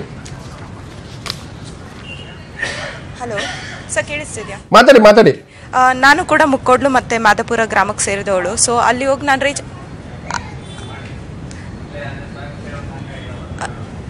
ನಾನು ಮುಕ್ಕೋಡ್ಲು ಮತ್ತು ಮಾದಾಪುರಕ್ಕೆ ಸೇರಿದವಳು. ಸೊ ನಾನು ಹೋಗಿ ರೀಚ್ ಆದಾಗ ನಮ್ಮವರು ಅಂದರೆ ನಮ್ಮ ಕುಟುಂಬಸ್ಥರು ಕೂಡ ಅಲ್ಲೇ ಇದ್ದಾರೆ ಮಡಿಕೇರಿಲಿ. ಸೊ ಅವ್ರು ನಮ್ಮನ್ನು ಕೇಳಿದ್ದು ಒಂದೇ, ಯಾಕಂದರೆ ನಮ್ಮನ್ನು ಎತ್ತಿ ಆಡಿಸಿ ಬೆಳೆಸಿದವ್ರು ಇರೋರೇ ಅಲ್ಲಿ. ಸೊ ಅವ್ರು ನಮ್ಮನ್ನು ಕೇಳಿದ್ದು ಒಂದು ಸೀರೆ ಇದ್ರೆ ಕೊಡಿ, ನಮಗೆ ಉಟ್ಕೊಳ್ಳೋಕೆ ಕೂಡ ಬಟ್ಟೆ ಕೂಡ ಇಲ್ಲ. ಸ್ಪೆಷಲಾಗಿ ಅವ್ರು ಕೇಳ್ತಾ ಇರೋದೇ ಅದು, ಅಟ್ಲೀಸ್ಟ್ ಒಂದು ಸೀರೆ ಕೊಡಿ, ಅದ್ರ ಜೊತೆಗೆ ಲೈಕ್ ರೈಸ್ ಐಟಮ್ಸ್ ಅಂದರೆ ಕಿಚನ್ ಐಟಮ್ಸ್ ಏನು ಅವೈಲಬಲ್ ಆಗುತ್ತೆ ಅದನ್ನು ನಮಗೆ ತಲುಪಿಸಿ ಅಂತ ಕೇಳ್ಕೊತಿದ್ದಾರೆ. ಸೊ ಮಹಿಳೆಯರು ಕೂಡ ಬಹಳ ದೊಡ್ಡ ಚಾಲೆಂಜ್ ಇದೆ, ಯಾಕಂತಂದ್ರೆ ಅಲ್ಲಿ ಈಗ ಶೌಚಾಲಯ ಇರ್ಬೋದು, ಮತ್ತೊಂದು ಕಡೆ ಸ್ಯಾನಿಟರಿ ಪ್ಯಾಡ್ದು, ಇದೆಲ್ಲವೂ ಕೂಡ ನಾವು ಹೇಳಕ್ಕೆ ಆಗಲ್ಲ. ಆದರೆ ಅವ್ರು ಅನುಭವಿಸ್ತಕ್ಕಂಥದ್ದು, ಯಾಕಂತಂದ್ರೆ ನಾವು ಬರೀ ಪುರುಷರ ಬಗ್ಗೆ ಮಾತಾಡ್ತಾ ಇದ್ವಿ, ಅವರು ಅಲ್ಲಿ ಶೌಚಾಲಯ ಹೊರಗೆ ಹೋಗಲ್ಲ, ಜೆಂಟ್ಸ್ ಎಲ್ಲ ಹೋಗ್ಬಿಡ್ಬೋದು. ಸೊ ಈ ಒಂದು ಚಾಲೆಂಜ್, ಇದನ್ನು ಸರ್ಕಾರ ಬಹಳ ಸೂಕ್ಷ್ಮವಾಗಿ ಸಂವೇದನೆಯಿಂದ ಇದನ್ನ ಹ್ಯಾಂಡಲ್ ಮಾಡಬೇಕು. ನಾನು ಕೊನೆಯದಾಗಿ ರಮೇಶ್ ಅವರೇ, ಸೊ ಈಗ ಈ ಥರ ಚಾಲೆಂಜ್ ಅನ್ನ ಫೇಸ್ ಮಾಡೋಕ್ಕೆ ಅನೇಕ ಬಾರಿ ನಾವು ಎಚ್ಚರಿಕೆ ಕೊಟ್ಟರು ಕೂಡ ಎಲ್ಲವೂ ನೆಗ್ಲೆಕ್ಟ್ ಆಗಿದೆ. ಸೊ ಈಗ ಏನು ನಾವು ಮುಂಜಾಗ್ರತೆ ಕ್ರಮ ಕೈಗೊಳ್ಬೇಕು? ಸರ್, ಆಕ್ಚುಲಿ ಹೇಳ್ಬೇಕಂದ್ರೆ ಇದು ನಮ್ಮ ಗೌರ್ಮೆಂಟ್ ಆಫ್ ಇಂಡಿಯಾದವರು ಅಂದರೆ ಜಿಯೋಲಾಜಿಕಲ್ ಸರ್ವೆ ಆಫ್ ಇಂಡಿಯಾ ಏನಿದೆ, ಇವರು ಲ್ಯಾಂಡ್ ಸ್ಲೈಡ್ ಹಜಾರ್ಡ್ ಜೊನೇಷನ್ ಅಂತ ಮಾಡ್ತಿದ್ದಾರೆ. ಅದು ಇನ್ನೂ ಫೈನಲ್ ಆಗಿಲ್ಲ. ಈ ಲ್ಯಾಂಡ್ ಸ್ಲೈಡ್ ಹಜಾರ್ಡ್ ಜೊನೇಷನ್ ಅಲ್ಲಿ ಹೈಲಿ ವಲ್ನರಬಲ್ ಝೋನ್ಸ್ ಯಾವ್ದಿದಾವೆ, ಮಾಡರೇಟ್ ವಲ್ನರಬಲ್ ಯಾವ್ದಿದಾವೆ, ಲೋಯೆಸ್ಟ್ ವಲ್ನರಬಲ್ ಯಾವ್ದಿದಾವೆ ಅಂತ ಪ್ರದೇಶಗಳನ್ನು ಗುರುತಿಸಿ ಫೈಂಡ್ ಔಟ್ ಮಾಡಿ ಅದನ್ನ ಅವರು ವಿಸ್ತೃತವಾದ ರಿಪೋರ್ಟ್ ಅನ್ನ ಸಬ್ಮಿಟ್ ಮಾಡಿದಾಗ it is available for every one ಅಂದಾಗ ಸೊ ಅದನ್ನ ಆ ಪ್ರಕಾರವಾಗಿ ತಿಳ್ಕೊಂಡು ಹೌದು ಜಾಸ್ತಿ ವಲ್ನರಬಲ್ ಇರೋ ಪ್ಲೇಸ್ಗಳಲ್ಲಿ ನಾವು ಪ್ರಿಕಾಷನ್ ಜಾಸ್ತಿ ತಗೋಬಹುದು. ಸೊ ಆ ರೀತಿ ನಾವು ಪ್ಲಾನ್ ಮಾಡ್ಕೋಬಹುದು. ಹಾಗೆ ತಾವು ಆಗ್ಲೇ ಹೇಳ್ತಾ ಇದ್ರಿ ಈಗೆಲ್ಲ ನಮ್ಮ ಮನೆ ಕಟ್ಕೊಡ್ತಾರೆ, ರೋಡ್ ಎಲ್ಲ ಮಾಡ್ಕೊಡ್ತಾರೆ ಅಂತ. ಇದನ್ನ ಈ ಮನೆ ಮತ್ತೆ ರೋಡ್ ಇದೆಲ್ಲ ಏನಿದೆ ಸೊ ಇದನ್ನೆಲ್ಲ ಈಗ ಮಾಡಿದಾಗ BIS ಸ್ಟ್ಯಾಂಡರ್ಡ್ ಪ್ರಕಾರ ಮಾಡಿದ್ರೆ ಸೊ ಮುಂದಿನ ವರ್ಷಗಳಲ್ಲಿ ಸೊ ಇದು ಲಾಂಗ್ ಸ್ಟ್ಯಾಂಡಿಂಗ್ ಆಗಿರುತ್ತೆ. ಇಲ್ಲ ಗ್ರೋತ್ ಬೇಕು ಅಂತ ನಿಸರ್ಗವನ್ನು ಕಾಯ್ದುಕೊಂಡು ಮಾನವನ ಅಭಿವೃದ್ಧಿ ಆಗಬೇಕು ಹೊರತಾಗಿ ಮಾನವನಿಗಾಗಿ ಸಂಪೂರ್ಣ ಕಾಡ ನಾಶ ಮಾಡೋದು, ವೆಸ್ಟರ್ನ್ ಘಾಟ್ಸ್ ನಾಶ ಮಾಡೋದು ತುಂಬಾ ಅಪಾಯಕಾರಿ ಅಂತ. ಕ್ವಿಕ್ ಆಗಿ ಚೇತನ್ ಲಾಸ್ಟ್ ಇವಾಗ ನಾವು ನೋಡಿದೀವಿ ಯಾರು NDRF ಆಗಿರೋದು, STRF ಆಗಿರೋದು, ಕಾರ್ಯಕರ್ತರು ಸಮಾಜ ಸೇವೆ ಅವ್ರ ಜೀವನ ರಿಸ್ಕ್ ತಗೊಂಡು ಪ್ರೊಟೆಕ್ಟ್ ಮಾಡ್ತಾರೆ. ಅದ್ರ ಬಗ್ಗೆ ನಾವು ಬಹಳ ಅಭಿಮಾನ ಇದೆ. ಮತ್ತೆ ಕೊನೆಯದಾಗಿ ಬಹಳ ಜನ ದೇವರು ದಿಂಡು ಧರ್ಮ ಅನ್ನೋ ರೀತಿಯಲ್ಲಿ ಕೇಳೋದ್ ಬಗ್ಗೆ ಇದ್ರ ಬಗ್ಗೆ ಕೂಡ ಮಾತಾಡ್ತಾ ಇದ್ದಾರೆ. ನಮಗೆ ಒಂದು ವೈಜ್ಞಾನಿಕವಾದ ಒಂದು ಅಪ್ರೋಚ್ ನಮಗೆ ಬಹಳ ಅಗತ್ಯ ಇದೆ. ಅದನ್ನೇ ನಾವು ಎಸ್ಟಾಬ್ಲಿಷ್ ಮಾಡಬೇಕು. ಇಲ್ಲೂ ಕೂಡ ಜಾತಿ ಧರ್ಮ ತರ್ತಾರೆ ಅವ್ರು ದೇಶದ್ರೋಹಿಗಳು.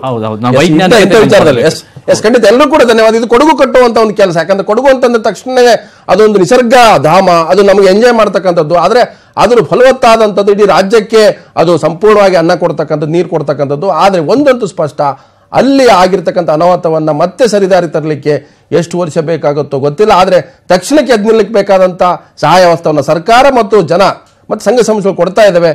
ಆದಷ್ಟು ಬೇಗ ಕೊಡಗು ಎದ್ದು ನಿಲ್ಲಿ ಅನ್ನುವಂಥ ಆಶಯದ ಇವತ್ತಿನ ಚರ್ಚೆ ಮುಗಿಸ್ತಾ ಇದ್ದೀನಿ. ಇದು ಇವತ್ತಿನ ಜಿದ್ದಾಜಿದ್ದಿ. ಜಾಲ ನಮ್ಮದು, ಬಲ ನಿಮ್ಮದು.